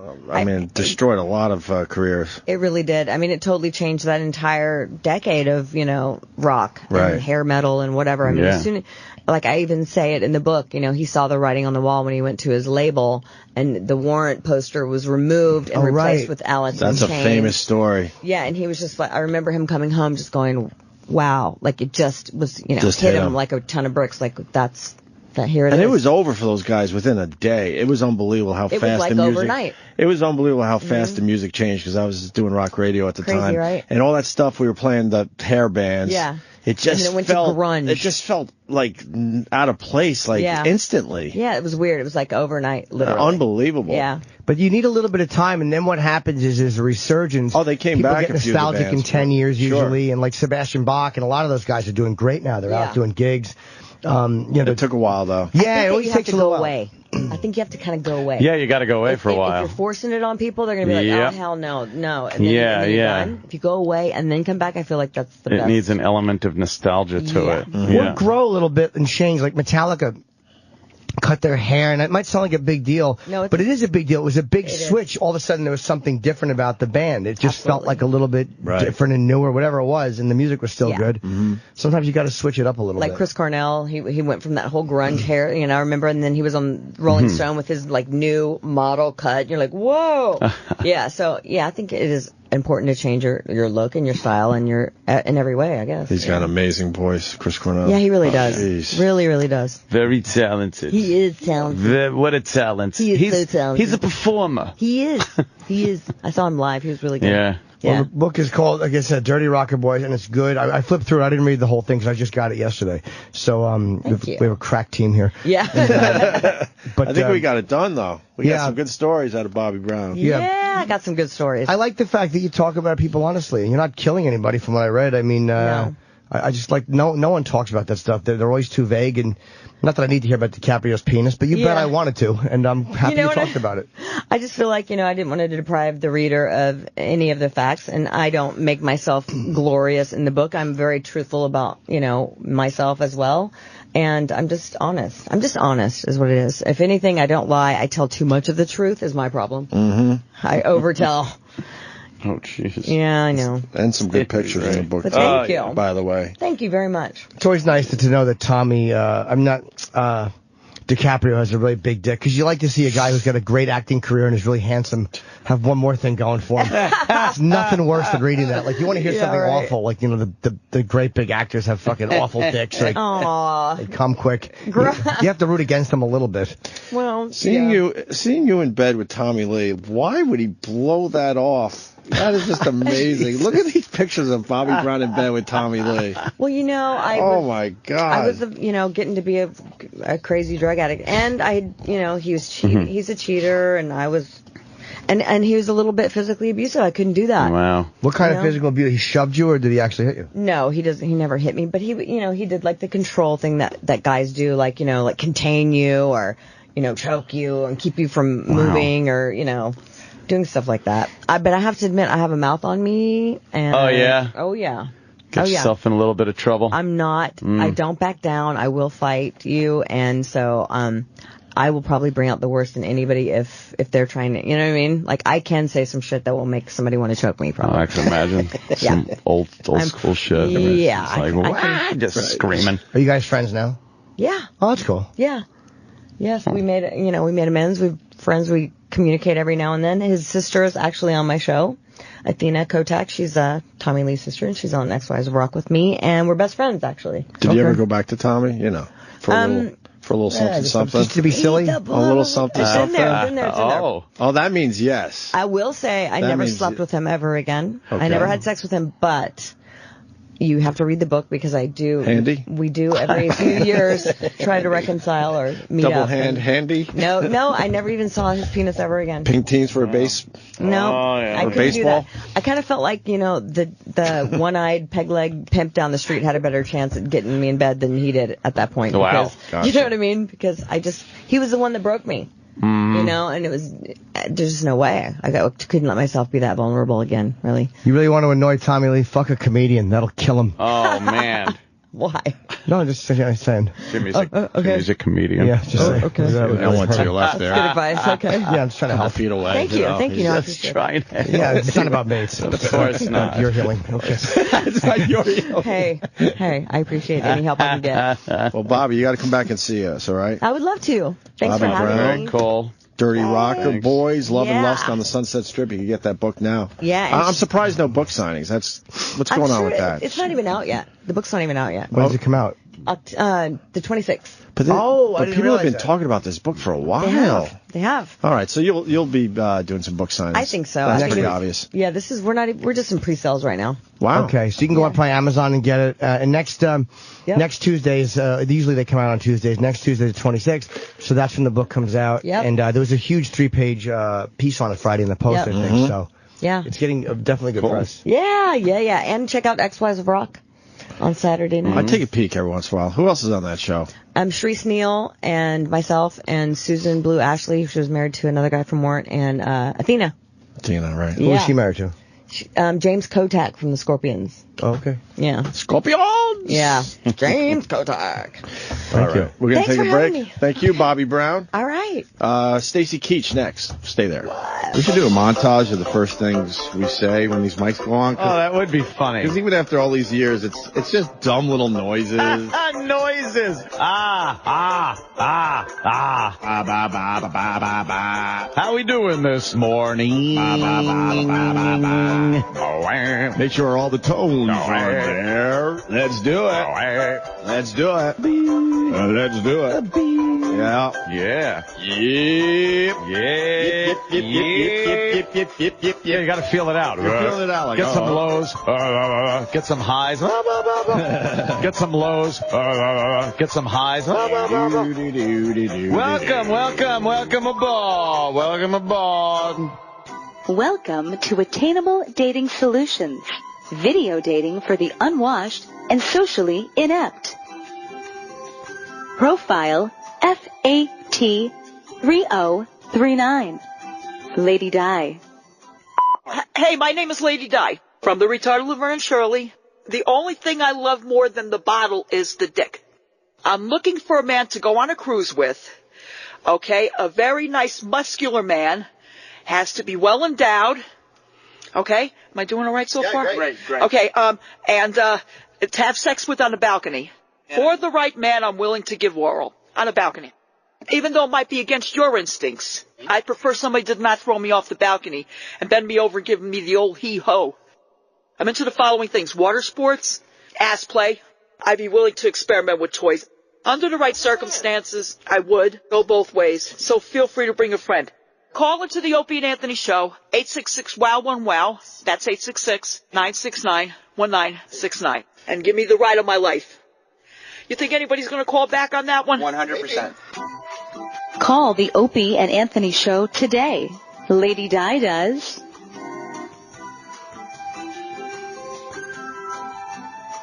The Opie and Anthony Show continues.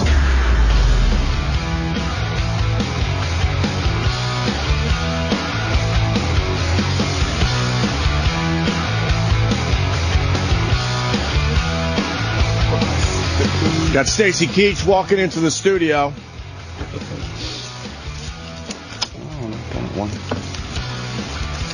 Maybe. There he is. Stacy Keach, my God. Good morning. Good morning, sir. Stacy Keach. That's Stacy Keach. There he is. Right. I know. Is that working? I recognize him. Well, I'm trying to get on the network. It's a big pain in the ass. Yeah. trying out these Google Glass things, and it's kind of a pain. Are you a tech guy at all? Are you a technology guy? Not really, no. No? I guess we all are to a certain degree. We have to use our smartphones and computers, but Some people just outright reject it, though. It's always funny to talk to someone. My wife is like that. Where she won't touch email or any of that stuff? No. She's texting. She's very proud of that fact that she's a texter. All right, that's a start. She's just she's a click away from being an emailer, which she doesn't want to do it. What do you think it is that people reject that stuff for? Is it just it seems like an overwhelming technology to learn? I think so. With my wife, that's certainly the case. Yeah. But she is now, I think, so overwhelmed with. We have 2 kids, and they do everything. Okay, Glass. So.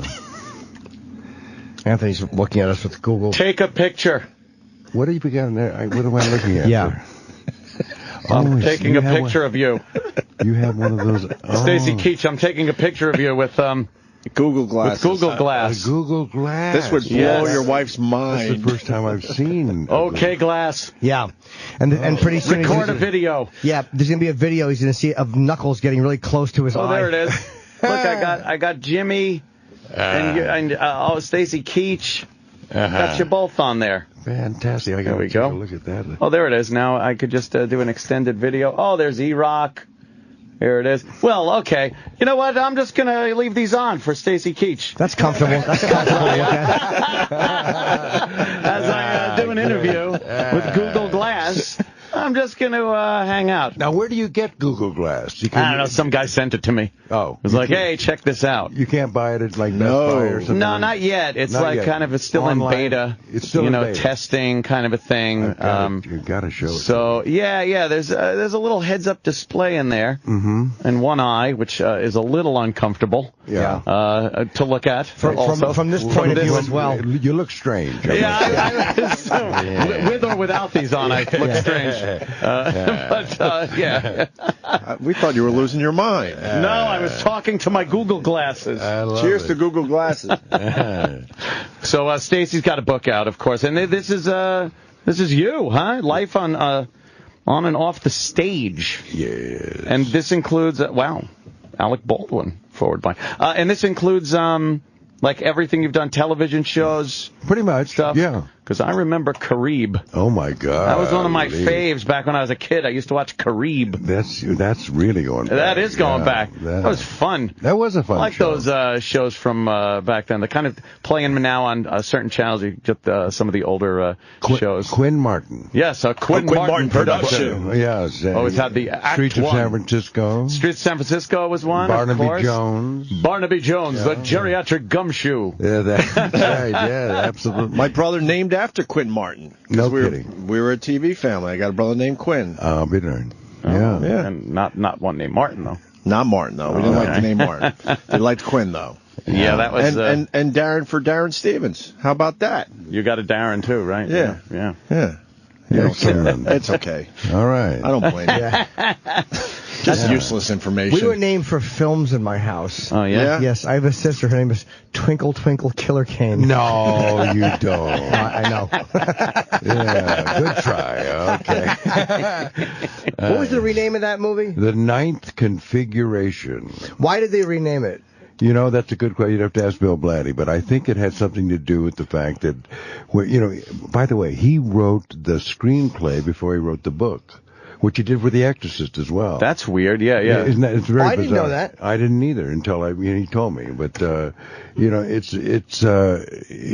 extraordinary guy, and there's 2 different endings to that movie. One where the Killer Kane is killed in a bar fight, and another version where he commits suicide. And and Bill Blatty couldn't make up his mind as to which ending to use. And I think the reason he changed the title was because he thought, I think Twinkle Twinkle Killer Kane it didn't reflect what the story was really about, as if the Ninth Configuration does. But nevertheless. I didn't know he wrote the screenplay to The Exorcist first. So, because if you ever read the book, there's so much great dialogue in there, right. in between the the demon and the priest and Karras, and I would have assumed that he had edited, but he just added to what he had already written as opposed to editing down for a screenplay. Yeah. Fascinating man. He did something on that when we shot that movie. Then I've never had an experience like this before. He actually had Barry Dvorak write the music for the movie before we even shot the movie. He would play the music before we would shoot the scene, so we would get in the mood. Wow, it's usually done completely the other way around. The other way around. Yeah. They play the movie for the kind of brilliant though. Yeah, people that put the music actors together. into the that would kind of get you a little more. Brilliant. Yeah. And you start off talking about your cocaine bust in London. What year was that? And can you kind of 1984. Peruvian flake? I don't remember. I don't remember. That was from Cheech and Chong. Cheech and Chong. Yeah. It's turning blue. Must be Peruvian flake. How'd you get busted? Heathrow Airport. You were bringing it into the country? I was in denial, and I had a shaving cream can safe that had the stuff inside. One of those things. That's clever. Yeah, it screws off. Well, not clever when you put the real shaving cream can right next to the. Because then it's like, why do you have two shaving cream cans? Yeah, exactly. Oh, Stacy. No, I wanted to get caught. Oh, really? Oh, you did? So. Wow. Yeah. So I think I was at the end of my rope, I was in denial, but wow. It was a few years ago. Thank God I've lived long enough to be able to tell the story. Wait, so you're going through customs with two shaving cream cans. Yeah. And what's the first sign of trouble? The first sign of trouble is the look on the security guy's face. What's all this then? Yes, what's this then, son? And then he went in the back and he came back and said, "What's in the can?" And I knew the jig was up. So yeah. I said, "Which one?" Shaving cream's in one of them. Oh, God, that's terrible. He started shaking the can. Oh. That was it, when they started shaking the can. So you got busted, they arrested you, and how long were you in jail for? 6 months. Oh, that's quite a while for an airport bust for, I guess cocaine is a big one. Well, it was actually a 9-month sentence, but I had 3 months off for good What year behavior. was this now? 84. 84, wow. Almost 30 years ago. Yeah. 30 years ago. You were already pretty famous by then, though. I mean, yeah, my camera was swinging away, yeah. Yeah. How was jail? Not something I wanted. I understand that part, but I mean... Actually, though, it was a very interesting experience in this respect. The warden was a very compassionate man, and I think he had a son who had died from an overdose when he was like 24, 25. So he was very compassionate, and he appointed me the librarian, and I was told that I would have to read and write letters from the prisoners who were on remand waiting for trial. These young guys, the young offenders, and many of them were totally illiterate, and they would get letters from home. They wanted to, write back. So I did actually got to perform a public service while I was in jail. So people out there have handwritten notes from Stacy Keach. They don't know it though. They probably don't know it. Don't even know. Wow. So when you get busted, what were you going to England for? I was going there to do a voiceover for my camera. I was shooting in the south of France, shooting a miniseries called Mistral's Daughter. And I was supposed to go up to London to do some voiceover work. Oh, they must have been mad when I guess that movie went away. And like an idiot, I was one of those. I couldn't do without it. Well, the amazing I was thing, totally addicted. You get busted like that. I'm always like, because when jail just stops everything from that moment on. It was like, how long were you supposed to be there for? You going to be there for 2 weeks or whatever? No, a weekend. I mean, how long? I was exactly. I was going to be there for a weekend. And then go back, and then what happens? How do you get the rest? Like when you realize, oh my God, 9 months or 6 months of my life is that? I didn't know that time. See, this was in April, I believe. It was in April, and then I went back. I was arrested. I was put in jail for the night.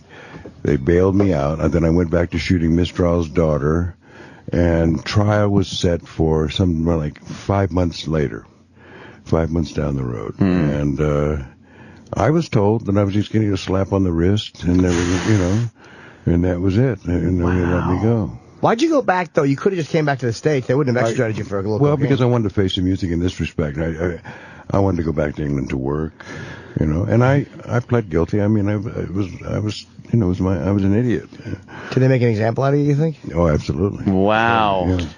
Did you clean up after that? I did. You did? Wow. Yeah.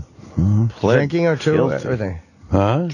I was going to say pled guilty. That's kind of, maybe you shouldn't have done that. Well, what could you do? How could I mean... well, that's scary, because then they could kind of wheel and deal. No contest? No, I don't know. Yeah, no. Blame Gillette? That's I'm actually blame Gillette. How did this get here? I was suing them. What is this? No wonder I was enjoying my can shave. didn't work. Right. Yes. It screwed the wrong way. I would shoot the shaving cream right up my nose. Hey, God. And so you God, quit from that point on, or from jail on, did you actually get sober? I got sober the minute I hit jail. Yeah. And you've stayed since? I have indeed. Yeah. Wow. When you were doing coke and all that stuff, was it affecting your shooting at all, or was it? Well, yeah, absolutely. But I wasn't aware of it. I was in denial. I mean, I wasn't. It started off as a social thing because in the early '80s, it was everywhere. I mean, people. You go to parties, it was laying out on the coffee table. You go to a restaurant, the maitre d' would say, "Let's go in the bathroom and have a little toot." You know what I mean? I mean, it was all everywhere. But that changed, and I think a lot of I may have had something to do with that. I mean, in terms of finally recognizing the fact that it was not just a lot of people got in trouble health-wise. A lot of people died. Yeah, I had some friends who I don't have anymore because of it. And I was in total denial. I mean, I was a medicinal user. If I didn't have that little bottle in my pocket, I felt like, I can't go on. I mean, I just can't. Wow. So it was a daily thing of just, all day kind of. Well, yeah, but I mean, moderately all day long. Right. But just kind of stretching it out through the whole day a little bit. Yeah. Wow, that's something. Do you ever see yourself on television or a movie or anything and go like, oh boy? I could tell I was a little wired. Yes. Yeah. I do, yeah. Huh. What's one Paul Williams came in, and he said that he would look at himself in his old appearances and become so embarrassed because he was like, oh, yeah, I was so loaded on that one. And but we didn't notice, We didn't notice. But he knew. He looks back with humiliation. And he came look at it. I'm sure that's the case with me, too. I mean, when Mike Hammer. Well, Mike Hammer was an over-the-top. Yeah. He was a little agitated anyway. Yeah. Mike Hammer's a great character. I'll make a note. Very over-the-top. He was supposed to be a mellow guy, though. That's the problem here. Yeah, maybe that was supposed to be mellow, and they just got very confused why he wasn't mellow. Grab a guy by the lapels kind of guy, Yeah, you weren't supposed to do that. I love you were just supposed to give a talking to. Yeah, that was a fun show too. Man, you got a hell of a voice. You ever do radio or obviously a lot of voiceovers? I do a lot of voiceovers. American Greed. I'm the voice of American Greed. Right. What's that? On CNBC.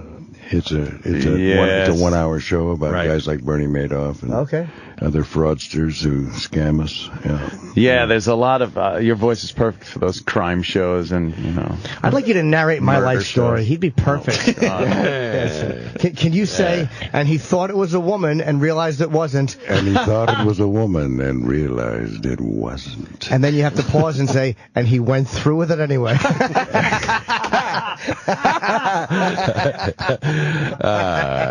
Very good. Oh, Jim. And he went through with it anyway. Okay. Anyway. How do you say anyway?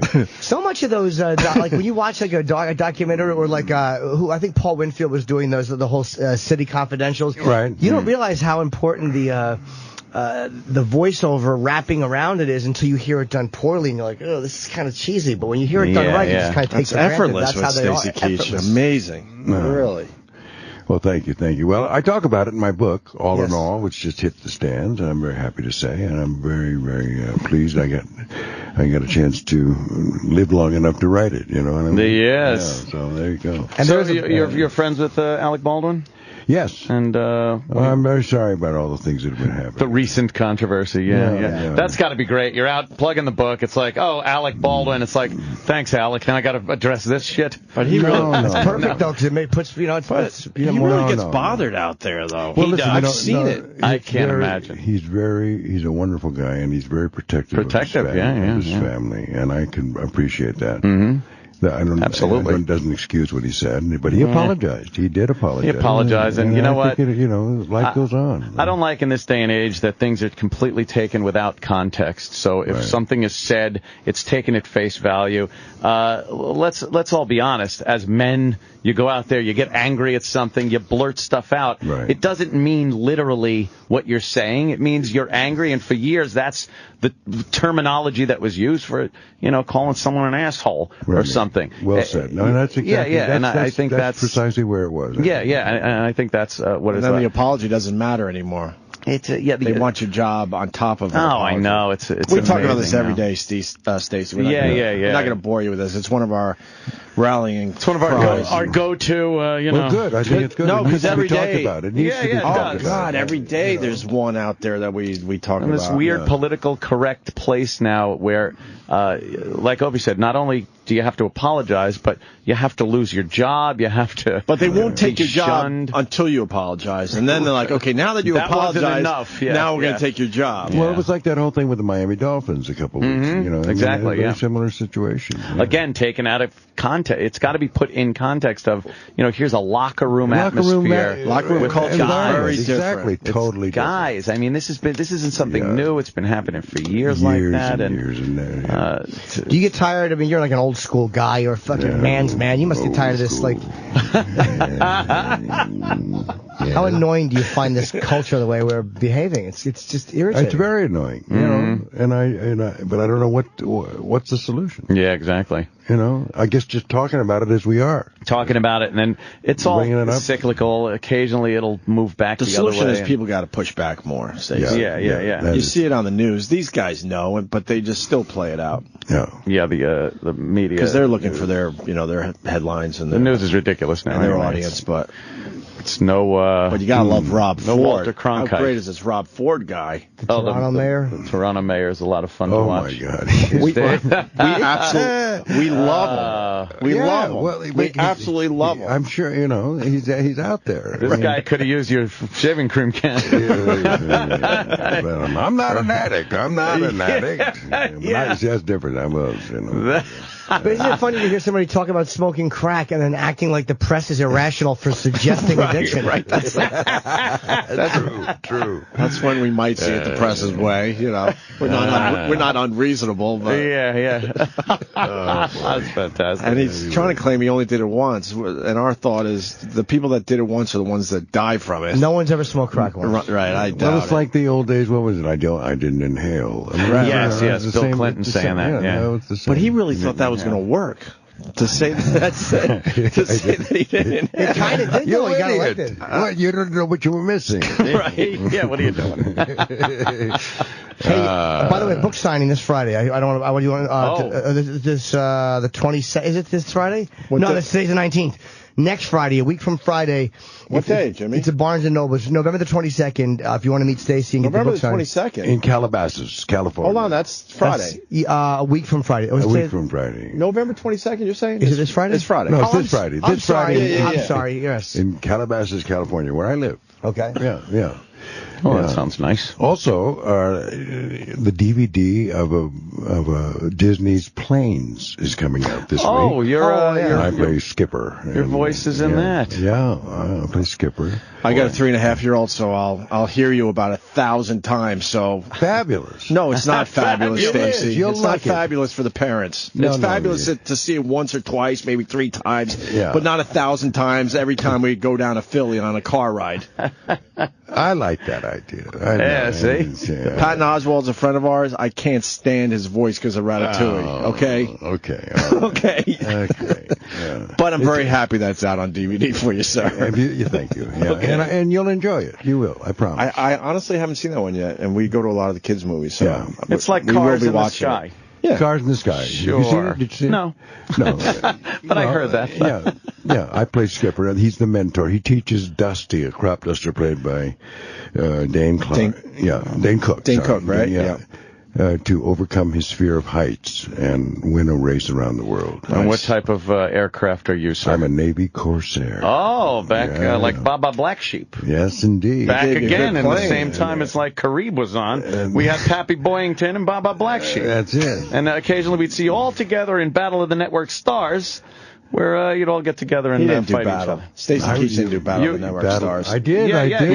Stacy did Battle. Sure. Yes. Oh, yeah. He once hit Barbara Bach with a rowing oar. I remember that. It was like Dan Haggerty from Grizzly Adams was on there, and that's right. Yeah. We all did that in those days. And the other one was Circus of the Stars. Circus of the Stars. Oh, you remember that one? Oh, yeah. Oh my God, that's right. I forgot about that. What would happen on that one? Dom DeLuise is going to take to the high wire. Right. It's like probably not a good idea. No. Yeah. Circus of the Stars. You did one of those? I was the ringmaster. Yes. Oh well, okay. That's that voice. safer. Yeah. Good for you. Yeah. Ladies and gentlemen, children of all ages. You weren't in the roller skating episode of what show was that again? Chips. Oh, was that great? The All-Star roller skating episode?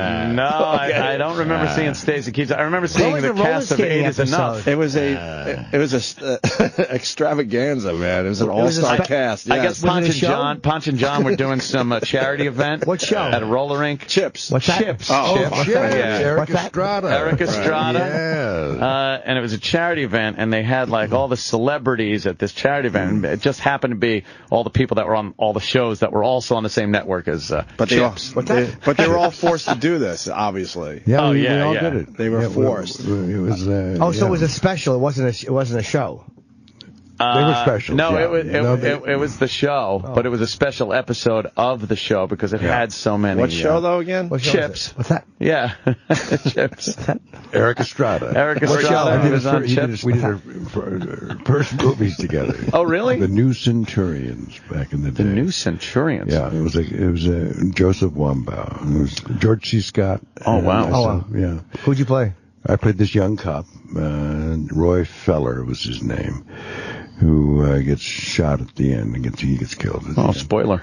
Yeah. There it is. Thanks a long time ago. I was just gonna go check that out. And Netflix that one tonight. Check out Nebraska, by the way. Nebraska? Yeah. Everyone's talking about Nebraska. Yeah. Is it that good? Yeah, I'm partial to it because I'm in it. But Oh, you are in? Yeah. What is Nebraska? We were supposed to see it last week. Oh, go see it. We skipped the screening. Bruce Dern, June Squibb, Will Forte. Yeah, it's and Bruce won the Best Actor award at Cannes Film Festival. Bruce Dern. We did that championship season together. Is he as eclectic as he comes across? Absolutely. Oh, he used the word eclectic. That's a good word. Instead of batshit crazy. Yeah, But he's I'm teasing, of course. Yeah. He's been in some amazing movies over the years. And he plays this is his best work. Really? Wow. I think so. Yeah. Nebraska. I don't want to put the Ken or her on it, but I think there's some Oscar. Oh wow! Oscar buzz. You want us to see Nebraska? Yeah. It's hard because they have screenings at times when we can't make it. They had them at certain times. Sometimes it's difficult. Yes. Yeah. Well, now it's out. It's around. It's so we could actually see it at our own leisure. Stacy just told us to stop with our horseshit excuses. It's in theaters. We don't pay to see movies. That's Jesus. crazy. The 22nd. Who does that? You're doing the sign. That's the JFK. That's the anniversary, right? 50 years. 22nd, yeah. That's a. Right. So you're doing that. I hate to ask the question, but you don't get to ask it much. What were you doing when that happened? I was in the elevator at Yale, going to the Yale Drama School. I remember going down the elevator. I was on my way to rehearsal. We were rehearsing George Bernard Shaw's The Devil's Disciple. And Frank Mulligan, who was the director, said, we're not going to go on. We're not going to rehearse today. And we all went home, and it was a heavy day. Well, how did you hear it? He actually told you, or was it? It was on the radio of the elevator going down. It was up like at the 26th floor. Wow. Slow elevator. By the time I got down, Wow. They hadn't. He hadn't been announced dead at that point. He was just announced shot. Mm-hmm. When I got to the school, they said he's dead. It was a terrible day. Terrible. So what did you do? What do you do after that happens? Well, we went home. We all went home and just, watched television. Turned on the television. I think that changed the whole temperament in America. That and Watergate were the two major, those two events. And again, that whole, go home and watch it on television, I think that was really the first national tragedy that was so communal because it was televised like that and everybody got to join in with the sorrow at one time. Yeah.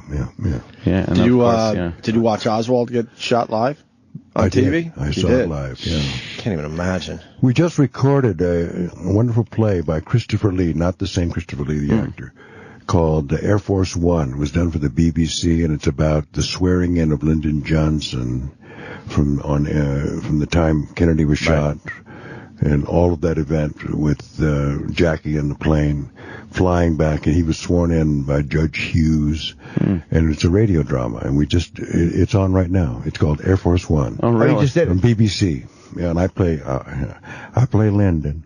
Oh, you do? Oh, wow. I play Lyndon, which harks me back to the days of MacBird, when I did MacBird years ago off Broadway, when I played. And it was Lyndon Johnson in the really the Scottish guy. Can't say Macbeth. Well, if you say Macbeth like that, I got to spit 3 times and turn around. That's right. Yeah. It's bad luck. It's bad luck. Yeah. But you did a lot of stage work. I have. Right? Yeah. And I'm just getting ready to do Falstaff in both parts of Henry IV, parts 1 and 2, Shakespeare, down at the Shakespeare Theater in Washington, D.C. next year. Did you have reservations about doing television because, especially at the time in the 70s and whatnot, it was not that prestigious as far as the stage? Well, it was a different. It was a different era. Yeah. Uh-huh. And I got knocked pretty heavily when I did Carib, and I left movies to do television. Mm-hmm. Yeah, you did get knocked pretty hard. Yeah. Oh, wow. But now it's a whole different world. Jealous bastards. Now it doesn't matter. Yeah. No. In fact, I remember there's some of the best. Yeah, there's some of the best stuff now available is on television. Some of the cable outlets and absolutely making amazing shows now. I just had a great run doing Sean Saves the World. I did a guest shot on that with my dear friend Linda Levin, Sean Hayes. I play her lascivious lover. And The Neighbors, where I play the father on The Neighbors, guest shots again. Yeah. And a new show coming up called Enlisted, where 3 brothers in the Army visit who they're going to become. And played by Barry Bostwick, Dean Stockwell. Oh, wow, yeah. And myself. Yeah, that'll be on next year. Visiting who they're going to become. Right. That's an interesting idea. It is, isn't it? Yeah. Yeah. What a great career, man. Yeah. Just always working. Amazing. I have to. I've got 2 kids in college. I got to keep punching. Oh, yeah. Come on. You also played Nixon on stage. Yes. Which I thought was interesting, too. Do you like Nixon, or did you not like him at all? Well, I had mixed feelings about him, yeah. There were certain things. I mean, when I played him, I certainly came to, appreciate certain things more than I. What did you appreciate more after you, I guess, were kind of forced to... I think his vulnerability about the, he had there was a side to his nature that during the Watergate era, that I was completely closed off to. I didn't see I wasn't sympathetic at all. No, not many people were at that point. Yeah. I mean, you're just seeing, hey, this guy is the president who was trusted and lied to everybody, and exactly that vulnerability wasn't there. And and you do realize how much, even back then, it's nothing compared to what it is now. But the media really did. That was one of the first. Now, there's another cultural moment in history. That was one of the first episodes in history where the news just jumped on it and had constant coverage. That was it. Trials. I mean, that was the soap opera of the day. I mean, forget the soap. We were all watching the Watergate trial. Yeah, I mean, that was it. And before that, though, there wasn't really. I mean, you could go back to the McCarthy hearings, but even that wasn't. That was newsreels. Right, that was newsreels. It wasn't live televised like that. Right. What was it that broke Nixon? It was. I was like the 4th day of the interview, and I mean from the movie I'm remembering, and Nixon had made a call drunk, and he didn't know exactly what he said, or what exactly got him. That kind of got Frost what it got him. Well, it's a good question, and it's not really answered in the story. But that phone call certainly was for the audience witnessing that phone call, you got a chance to see the other side of his nature, you know. Did he not remember he had called him? He said he didn't, but I don't believe that necessarily. He said he didn't remember it, but I think he did. It just he didn't want to face it. So when you're doing Nixon, are you trying to do the voice like everybody else? How do you do the impression? I never did any Nixon. He went, it's Nixon here. No. Hip, hip, cheerio. That don't sound just like completely That does not sound like Richard Nixon. That's Nixon. That's a good Nixon. That is a good Nixon. It was fun. I enjoyed it. I did it with a great, wonderful actor, Alan Cox, who played David Frost. Yeah, he was great. It was a wonderful production. It's a lot of pressure, though, to play such a famous figure that, you know that if you get it wrong, everybody in the room knows you've got it wrong, or if you're playing somebody else, they don't necessarily know it. That's true. Did they try to make you look like Nixon? I went through a whole makeup thing, which I talk about in my book, that I abandoned. Because the director, Michael Grandage, very wisely said, we don't want to do a literal, rendering of Nixon. It's important to capture the essence of his character. But I did do a certain amount of that. I mean, everybody has a Nixon. Sure. Yeah. Vocal. But, what did you think of Hopkins' version in the movie? I loved it. Yeah. I love everything he does. Did they try to make him? Yeah, Anthony Hopkins played him. I thought Frank Langella played him. Frank Langella did, but oh wait, Anthony Hopkins did Nixon in another movie. In another movie, right. Oh, Oliver Stone? Yeah. No. Yes. Yeah, it was. It was. Okay, I'm thinking of Frost Nixon, where it was Langella. It was definitely Frank. Yeah, Frank Langella did a great job in that. He was absolutely great. But Hopkins did it in the movie Nixon. I love the scene where the guy is like, Nixon, I would never talk to him, and then when Nixon walks in the room, he's just like, hello, Mr. President. Yeah. Humbled. It just shows you how these guys alpha male everybody, and no matter who you are, what your ideology when the is. president walks in the room, come on. Yeah, that's a big moment. Sure. Have you met him, or did you ever meet him, or no? No, I never met him. I never did, no.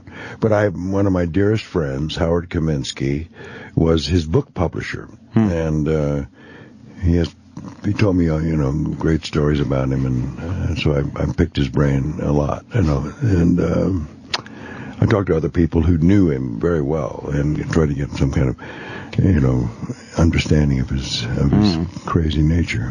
So when you're doing we asked an actor recently, when you look at a script, do you immediately look at it and start putting like he said he writes in the parentheses or in the side, the margins, my line, your line, my line, my line. Yeah, do you do any of that, like emotional writing or putting verbs in the script, or? No, I don't.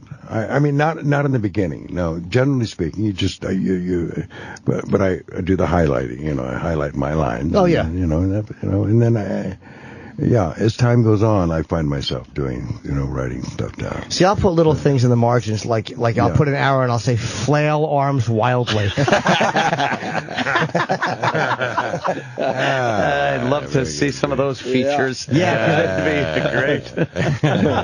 They always say do the opposite, and I don't necessarily believe that, but they're like, you do the opposite of what you think you're supposed to. People give you this weird advice, and like a lot of times, the opposite of? Yeah, they just trying to sound like they have really great actor advice. Why does he keep leaving the room when he's supposed to come in? Yeah, exactly. The director fires you. Yeah, why is he pop locking? This is a eulogy. Well, there are certain acting techniques that do suggest that if you're trying to do something with great intensity, to try and do it softer, so you recognize how wrong you are. You recognize, it's like by indirections, find directions out kind of thing. Oh, you can't really tell if you're screwing it up until you do it another way and kind of look at how you were doing it. Yeah, all right. See, Brando, I watched Don Juan DeMarco, and I've mentioned this before, but it was a cool moment where I guess he was pissed off at one of the other doctors, and he said, I'm so angry at you, and he just said it like that, like really sweet almost, and I'm like, that was just such a brand, because anybody else would have yelled that line. Yeah, I certainly would have. Yeah. Pacino would have pointed. Yeah, well, pointed. Of course, yeah. Angry. But that's me. When he yelled. Well, it's the yelling Pacino. I like the yelling Pacino. He does young Pacino though. Yes, you're downplaying your young. We're hoping he does Pacino in Angels in America. You do the soft-spoken. He doesn't want to do it, though, but he does. No. He does. All right, well, the book's out now. This is great. Absolutely. It's called All in All, and the great Stacy Keach. And you can meet Stacy Friday night and in Calabasas, California, at Barnes & Noble on Commons Way. He'll be doing a book signing in the, it's a Barnes & Noble, so it's a nice place to go for a signing. Not many bookstores left. No, they're going away. Going away fast. Are you a big reader? I do. I like to read, yeah. Look at these. Kudos, Martin Sheen, Jeff Bridges, Edward Norton, Oliver Stone, and, of course, Alec Baldwin. That's pretty good. Good company right there. All right, who's calling me? I'm talking to Stacy Keach over here. Why you give up on the Google glasses? I was videoing a little bit. I didn't want to look completely silly the entire. When you videotape, you got to keep your head completely still. I'm like, my neck hurts now. I saw you do that. I'm like, I don't know. I don't know if they're really going to catch on, to tell you the truth. They're not going to be available for Christmas? Oh, God, no. I don't know. Not yet. Like they're still in beta mode? Yeah, they really haven't quite gotten them down yet, I don't think. Yeah, I mean, it's actually pretty comfortable to wear because you're looking, it doesn't really interfere with your vision until you look up and just look like a creep. You look like Alex in the chair in Clockwork Orange. Holding your eyeballs open. Me glasses. Yes, I guess that's a little teeny screen you're looking at. I guess I can't see anything. I'm looking at it's not on. It's plain. But I guess I could see the appeal of this. But next it'll be contact lenses. That's what we're going next, and it's going to be a lovely And then world. just implants in your eye. And eventually all of us will just kind of know what each other is doing. And we're and just going to just tattle on everyone. The board. And then it'll go 3D. And then that'd be great. Well, I see in 3D now. It's amazing. Why would you need 3D when it's right there? Right. Well, they'll figure out to make it better. Life is in 3D. They'll make it better. All right. Yeah. Stacy Keach. Stacy, thanks so much. Thank you. Everybody What a had fun. blast. That was great, man. Love having you in. Thank you, guys. This is the Opie and Anthony channel on Sirius XM. The Pepe Sinclair News Company presents Personal Hygiene and You, a beginner's guide. You know, as we move into the future, personal hygiene is becoming more and more important to our daily lives. Why, look, there is Hollywood celebrity Jim Norton. Mr. Norton, what is the most important part of your daily hygiene regimen? I like my own asshole to sparkle. And sparkle it does. How do you achieve such a sparkle, Mr. Norton? This is how I wipe my ass. There's the toilet. I put one foot up and I go like this, and I arch my asshole out, and I fucking open the cheeks, and I make sure that I get in there. I put a finger all the way up in until it's fucking completely clean. Even on those extra messy days? If it looks like there's still more work to be done, then I'll do like a wet wipe or whatever, and I'll wrap it around my finger and push it almost up. You never know when a massage therapist might have to get in there, you know? Why, here comes Teddy, the neighborhood scamp. Hi, Teddy. Do you clean your rectum? Every day. Why don't you show Jim how you do it? Wait, you don't go in? No, Mr. Norton. I just wipe it like I thought I was supposed to. Oh, no. I gotta get in there because I like my asshole to feel clean. When I was a kid, I didn't wipe good enough. My asshole would get raw. So I've learned. Oh, I get it. Thanks, Mr. Norton. You're welcome, Teddy. We've all learned a little something today. I like a nice, clean ass. Makes me feel like a better person. We couldn't agree more. Tune in to our next personal hygiene lesson when we'll go over the schmegma removal process. And remember, clean assholes for a better tomorrow. Now back to our show. The Opie and Anthony Show. Now back to our show. Continues. Now back to our show. Now back to our show. The Opie and Anthony Show. Continues.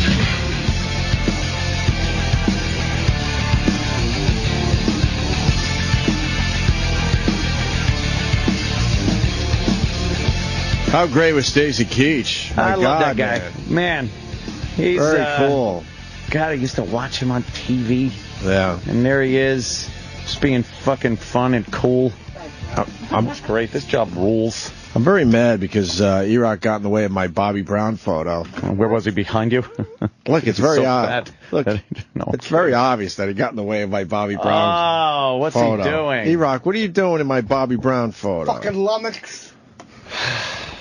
Thanks, Dick. Actually, you got Sam to blame because I go, fuck, E-Rock's in the background. I'm going to have to, crop this shit. Yeah. And then Sam said to leave you in it.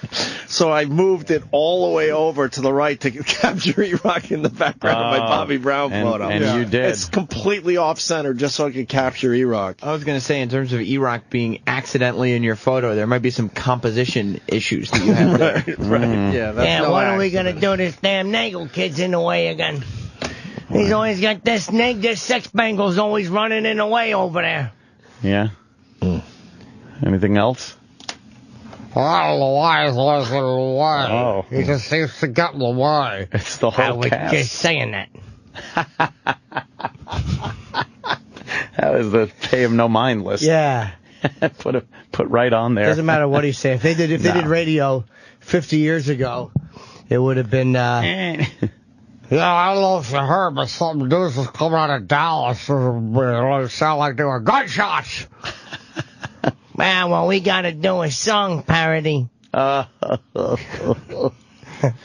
is Shooty McPresidential Brain Splatters. Yeah, this is Bullets McPlumpin' McAdoo. Fucking idiot. A lot of comments on the photo. Huh? Oh, yeah? Really? Yeah. Man, Like are they what? good at something? Read the comments. Is there some good comments? Yeah, there's two things. Yeah. There's two things that E-Rock is being compared to. Okay. Uh-huh. A young Santa Claus. Oh, that's nice. Kris Kringle. He brings happiness and joy to everyone. Yeah. And Rob Ford. Oh, wow. Wow. That isn't even right. I was expecting Kool-Aid, but all right. Could you dress up as Rob Ford tomorrow? Oh, boy. For the goof? Maybe dye your hair again like the old days? Well, he used sun in. Remember? Oh, yeah. But then he also Sun in jail. Yes. he also bleached it too.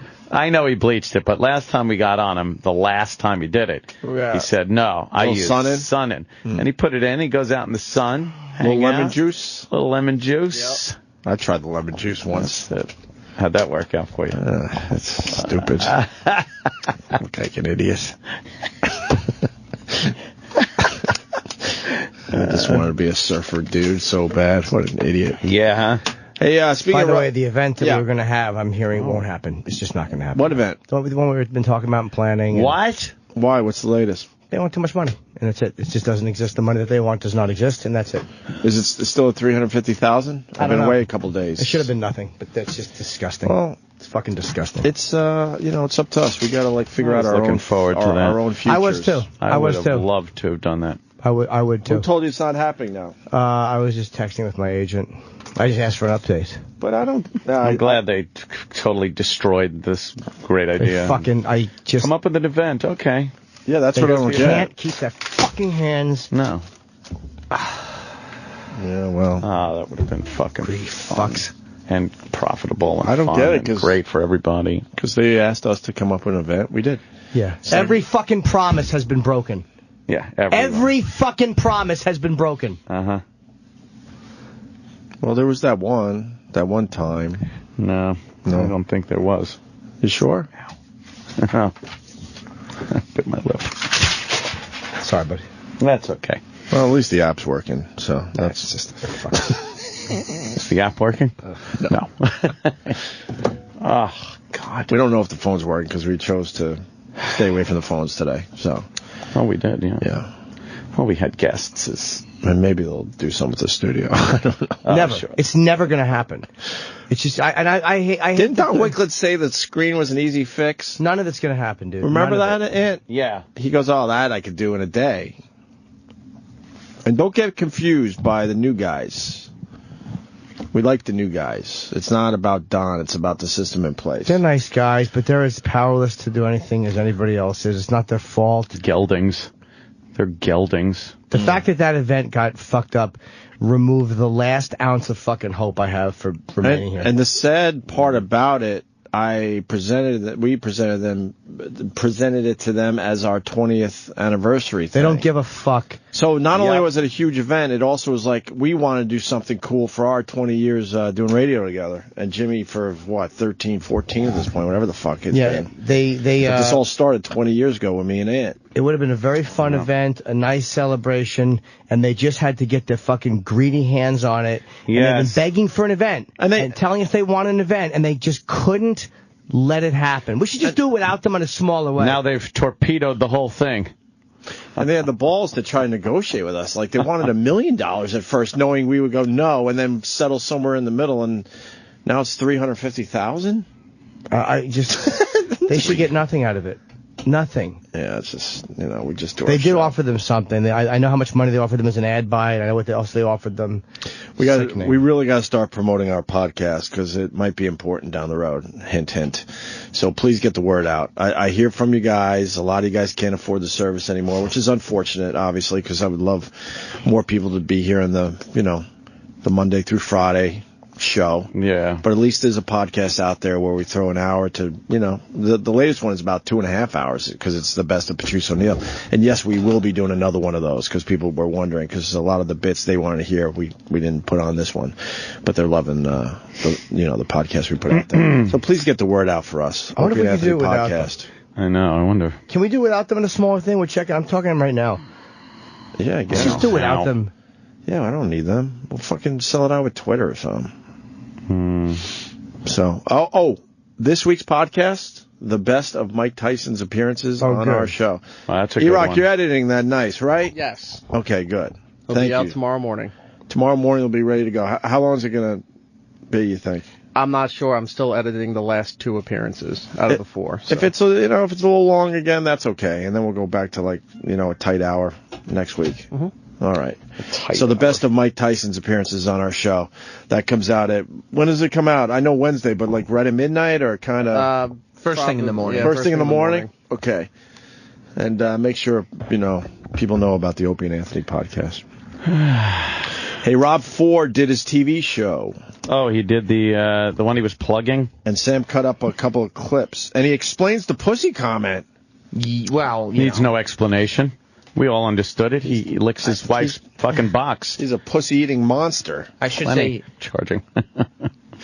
I should say he gives an explanation for. Okay. Oh, he does. You're connected to the You're connected to the computer. Anthony's got a fucking plug going from the computer to his glasses. Basically. I'm charging It's it's almost like it's like a very, very early version of Matrix. You're connected to the computer. Well, you know what? I took a video, and it's not meant to take a long video. This the second you go, hey, take video, it'll take like a 10-second video clip. If you press this button over here while it's taking that 10-second, it'll continue to just record. But it's not meant, the battery isn't meant to take long videos. Oh, man. I know. They got some problems with that This is thing. beginning phase. Now it's pretty obvious why they're not available yet. Yeah. They know they got some major bugs to work out. Yeah, exactly. Battery life. Plus, how the fuck... I mean, they need some kind of stability thing for the video so they could fix that in post. You know what I mean? What are you doing? It's just funny that I got Stop petting your glasses. I'm petting my glasses. Hey, and I got a cord in my face. Quit petting your gills. All right, let's Put see. something. George Zimmerman arrested. All right. Well, no, I'm just reading the news. Are you really? Yeah. It's crazy. Wow, that's pretty cool. News in there. I'll click that story. Oh, it plays. It's a video. No. That's pretty cool. Look at. Can you hear that? We're going to look at this CNN. in a couple of years. The same way we look at your, remember we looked at your old TV phone, like, oh my God, that was amazing, and now we look at it like you primitive cunt. Yeah, this is silly. This is kind of crazy.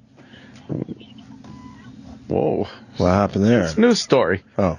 Well, look, we got a couple clips from Rob Ford's TV show, including him kind of explaining the pussy-eating comment. So let's see what his TV show's all about. Ford Nation. Ford Nation. Ford Nation. Rob Ford montage of the show's theme. Okay. And talk is cheap. Action speaks louder than words. Action speaks louder Cliche than words. show. And you're going to see action like you've never been seen before. You know what? Talk is cheap. Action speaks louder than words. Action speaks louder than words. That's Oh, all my I can God. say. Talk's cheap. Action speaks louder than words. that's the first. Action speaks louder than words, Joe. Are you kidding? It was a 1-hour show with commercials. He said that many times? He just kept saying, talk is cheap. I didn't get what he said. Can we replay that? No. That was the whole point of making the montage. I worked on that. Yeah. Why don't you make a dad-tage? Come on. Rob wants you to look at his record. This is all part of Ford Nation, his TV show with his brother. Look at my record. Everybody has skeletons in their closet. Mines have been exposed. I can't speak for other counselors, but if counsel wants to strip all my powers, do whatever they want to do. I disagree with it, but you know what? They have their rights, and I think it's wrong. I think it's their rights are wrong. But the people are going to have their say on October 27th. I return every phone call that comes to my office, and I'm going to continue to do that. It's like Aces High to serve them. This is like Aces High. What? It's exactly like it. If he wants to debate me, I'm here. Where are you, Mr. Webb? Now look, he's juggling. No, don't do it. Don't do it. Who's saying don't do it? That was oh fuck, who was that? It wasn't Bashir. No, it wasn't Pesci. It was back home. Yeah, Shepherdini or yeah. There was no Shepherdini character in that movie with that name. Can we start from the basics? What the fuck is this show about? I don't mean ours.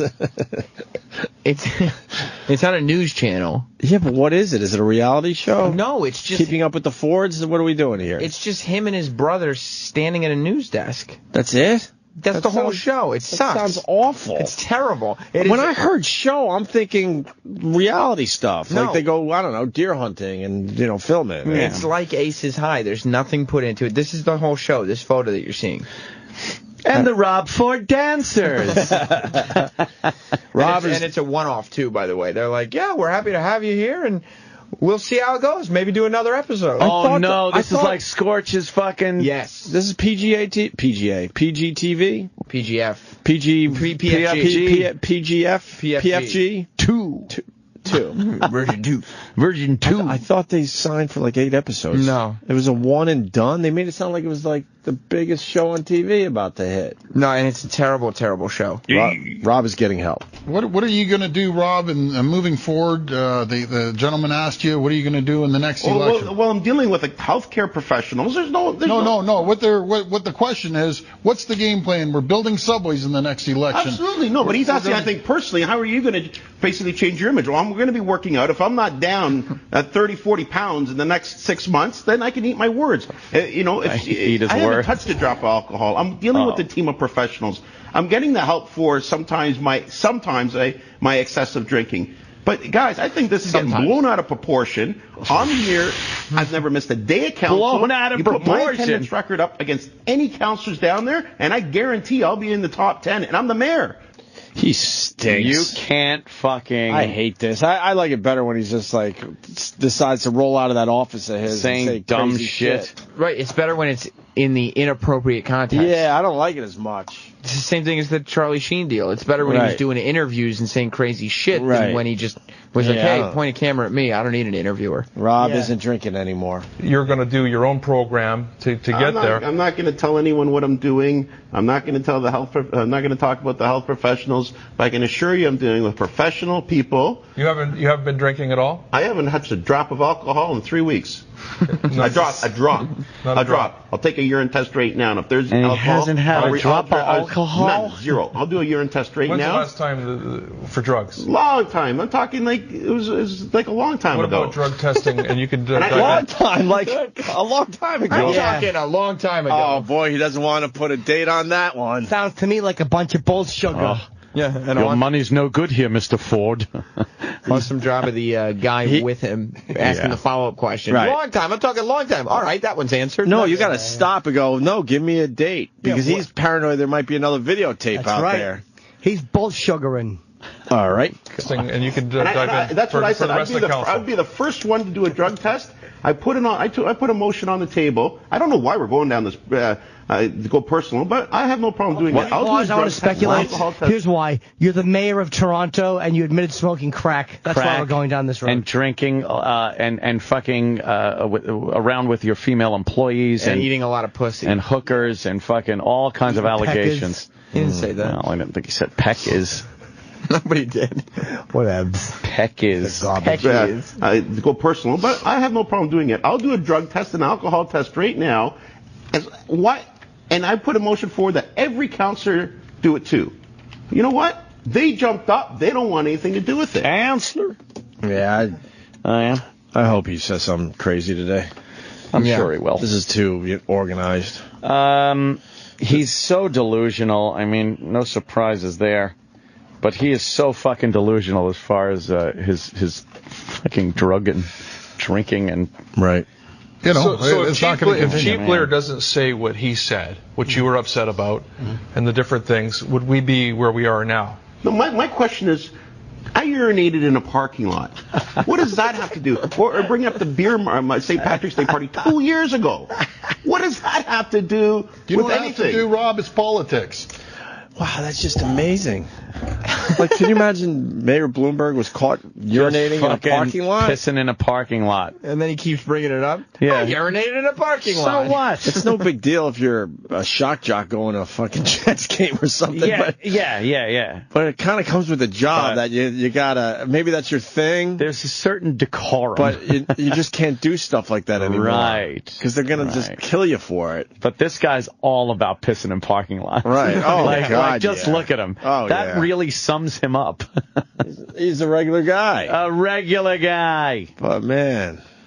Fucking. Make it to mayor. You gotta kind of, you gotta stop the crack thing. You can't pee in fucking parking lots. You can't drop a hot piss in public. You can't knock over old ladies by accident. You can't, make believe you're drunk driving in Parliament. I bet because it's Canada. On the floor of Parliament. I bet because it's Canada, like it was a big steamy piss. Fucking like steam coming off of it. Molson ice. Because inside that big fat body, that bladder is just full of hot piss. Just writing his name in the snow. Hey, look what I wrote! Goofing around with his piss. Writing racial slurs in the snow.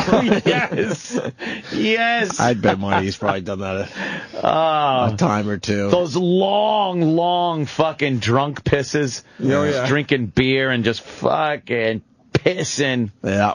Nice. And then finally he explains the pussy thing. Oh, good. Well, welcome back to Sun News and Ford Nation. That was an inappropriate comment that I made, but obviously that was just off the cuff and very frustrated at the time. Off the cuff. Again, it was inappropriate. Again. But I am happily married. I have a lovely wife, Renata. I got two beautiful kids, Stephanie and Douglas, and I love them dearly. And I know my brother Doug has 4 beautiful girls, and I don't touch their pussy. Again, it was a pretty stressful week, and there's no excuse for it. I don't use excuses and cop-outs, so I made a mistake, so we're going to move on talking about our record. Yeah, well, I'll tell you about that comment. I was totally shocked. You've never made any comments off the cuff, have you? Never, not me. No. Oh, God, they're a bore. Hey, boy, You might want to go back to drinking. I like that he just said, yeah, pissing in parking lots. Did you hear that one, Jimmy? No. He's mad that what? I was too busy walking down the hall to try to get a final answer, and of course the office was busy, so I didn't. Oh my God! Why would you put yourself through that? We just know now. I can't believe that I just was know ruined. now. I can't believe this company I knew ruined from day one. that That's why I didn't really want to get involved. And I said it to Kenny that it had nothing to do with him and the people working around, the event. I knew in the end it would be a waste of my time because once again we would be fucked. And our agent fucking stinks. He hasn't even called. Bob stinks. He hasn't even called to tell us that, what the answer is. Why is he not in New York fucking handling this? Why is he not stomping their guts out? Literally, he does nothing. That's great. They're So it's ruined. So the event we had planned is destroyed. They're an anchor. Yeah, so that means no events whatsoever. I'm not going to do some lame, half-assed event when we had a real one. Finally had a real one.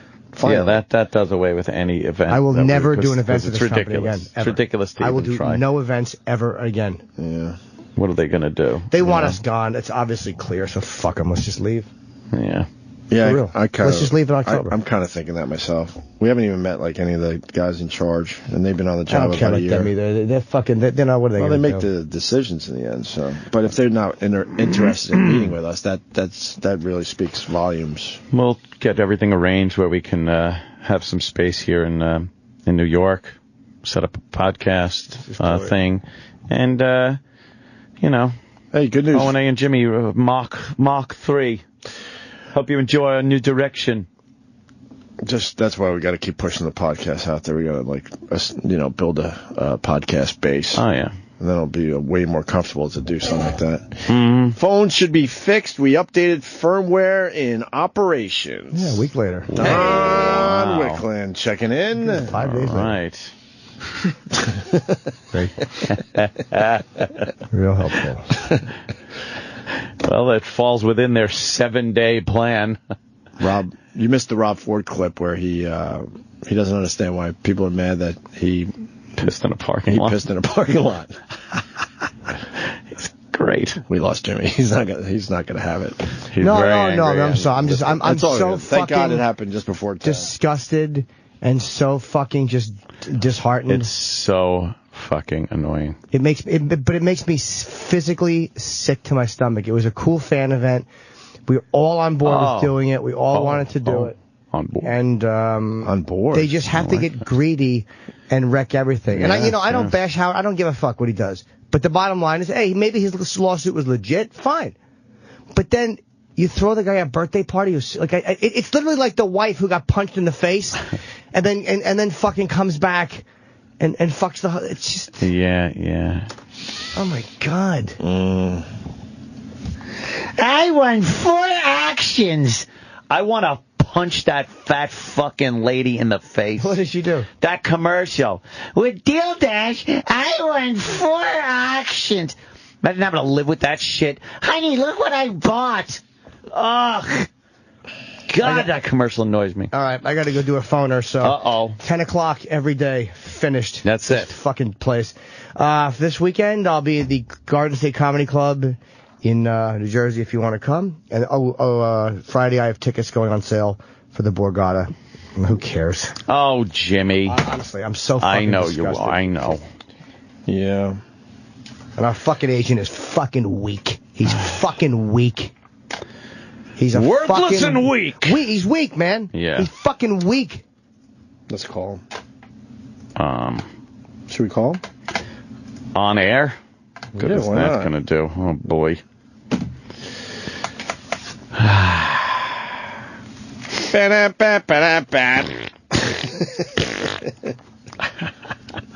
Crash the Bash. Well, we're not going to be invited to that. We always find ourselves I wonder how much he has to pay for that. Oh, that's right. Oh, they're going to pay him. I know. I guarantee he's not showing up for Crash the Bash unless there's more money. Oh, can we crash the all bash? about them. Yeah, we're really going to because it's 2 weeks after his actual birthday, so this is a actual Sirius XM event. So that means he's going to want more money because Howard is never whatever. I'd like to know. It's all about them. It ain't about him. He's doing what he does. It's them. They are the ones trying to get money out of us. What's he supposed to say? Don't do that for me? He's fucking smart. And his agent is weak. Our agent's fucking weak. I bet you that's an easy $1 million for him to show up for the night. Good for him. A quick mill. Probably. Quick mill. Here's $1 million. Please show up for this event. And then they 2 weeks after your birthday. They extort us for money. It makes me It's extortion. Sick. Makes me sick because our agent is not here fighting. He's fucking doing nothing out in L.A. He should be fired. He literally should just be fired. He stinks. I could be our agent. What's that? I'll be our agent. No, go in there. Go get him. Yeah, I could give it a try. A rule. Is that the book lady? Kill. The book lady's walking down the hall. Oh, it is the book lady. Look at her. She looks like a school marm. She just smiled at us. Don't smile at me. God. What are you mad at her? She was a very nice lady. She saw 2 books sitting on the console and was smiled. happy. She's like, "Ooh, books! They're finally reading." These are potential listeners." Thought you were taking her gimmick. Yeah. And they better not be talking about books in there. I'm talking about books. We talked to 2 people today, guests that have books. So don't you read those books on the air? I wonder if she'll be there. So what type of paper did you use for your book? She doesn't talk about the contents of the book, just the book. The book. So book covers, do you take them off ever? You know what I like? Hulu. Hulu.com. Where's this coming from? Hulu Plus is so much more. Yeah. With Hulu Plus, you can watch your favorite shows anytime, anywhere. Hulu Plus, it lets you watch thousands of hit TV shows and movies in the living room or on the go with your smartphone or tablet. With Hulu Plus, you can watch your favorite TV shows like Jimmy Kimmel Live, Shark Tank, Family Guy, and SNL. Watch every episode of shows like Lost, Doctor Who, Community, and Star Trek. You could also check out exclusive content, including Hulu originals like The Wrong Man and Behind the Mask. Hulu's new docu-series that takes you inside the world of, sports mascots. Yes, you'll also get access to a collection of ad-free movies and kids content. Sure. For only $7.99 a month. Catch up on current shows, binge on old favorites, and catch great movies. Stream as many TV shows and movies as you want, wherever you want, right now. You can try Hulu Plus free for 2 weeks when you go to huluplus.com/talk. That's a special offer for our listeners. Make sure you use huluplus.com/talk so you get the extended free trial. And they know that we're the guys that sent you over there. So go to huluplus.com/talk right now for your extended 2-week free trial. Yeah. Oh, nice fade. All right, should we go Fade home? on the music. I got to go inside. I guess I'm, are they all ready down the hall? They're all ready. Xbox Uno is down there. What? They're giving me a little demonstration. I thought we were going to do that on the air. What happened The with whole that? thing. Yeah, I thought that was an on-air thing. The Rollins thing is a separate thing from mine. Oh, so this one doesn't entail them giving me a free We have not gotten confirmation on that. gaming console. I hear that. Well, I won't You should say. cancel. I was going to say, I hear that. Maybe I won't mention that. There was news about some other product. Selling a lot? What? I don't know what you're talking about. Also bricking a lot. What? Are they bricking? I heard a lot of bricking. Oh, hell. They sold 1 million of them. Hell yeah. Oh, hell no. All right. Yeah, so I got to go down the hall into the conference room, is it? We're all ready. In the conference room? Remember when Connect came out and I had to go down the hall and jump like a retard? That's right. You didn't want to do it, and they made you do it. They made me do it. Aw. You're terrible. I did. I jumped. You're a good company man. And then I looked and said, well, that's pretty good. And then I got it for my own home. Yeah. I like that Connect bowling. It's fun. Maybe we'll do that again today. Okay. Yeah, how about no jumping today? Well, why? I'm a little tired. Yeah. You think Jimmy's really mad? Holy mother of Christ, is Jimmy pissed? He's bluffing. You think he's bluffing? I don't know. You think he's bluffing? He's not really that mad? Kenny, you know Jimmy. You think he's bluffing and not really that mad? Because I can't tell. We should talk about it tomorrow. Oh shit. Boy. Tomorrow? Why, what's going on tomorrow? Yeah, what's that about? Is there going to be some kind of a talking to tonight? What's tomorrow? No, you always leave them wanting more, so. Oh, is that it? We always will leave them wanting something. Right.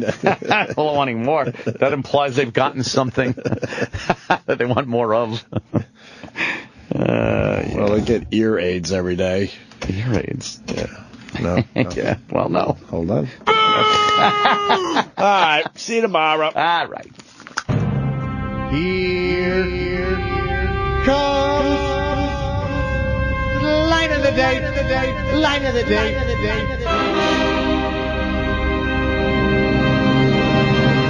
I hate to play the House liberal. It's embarrassing. Oh, my God. I was going to say house something else. Yeah. Jesus. Wow. Jimmy. Oh, Ed is such a hunk of garbage. Opie and Anthony have left the building. After O&A Live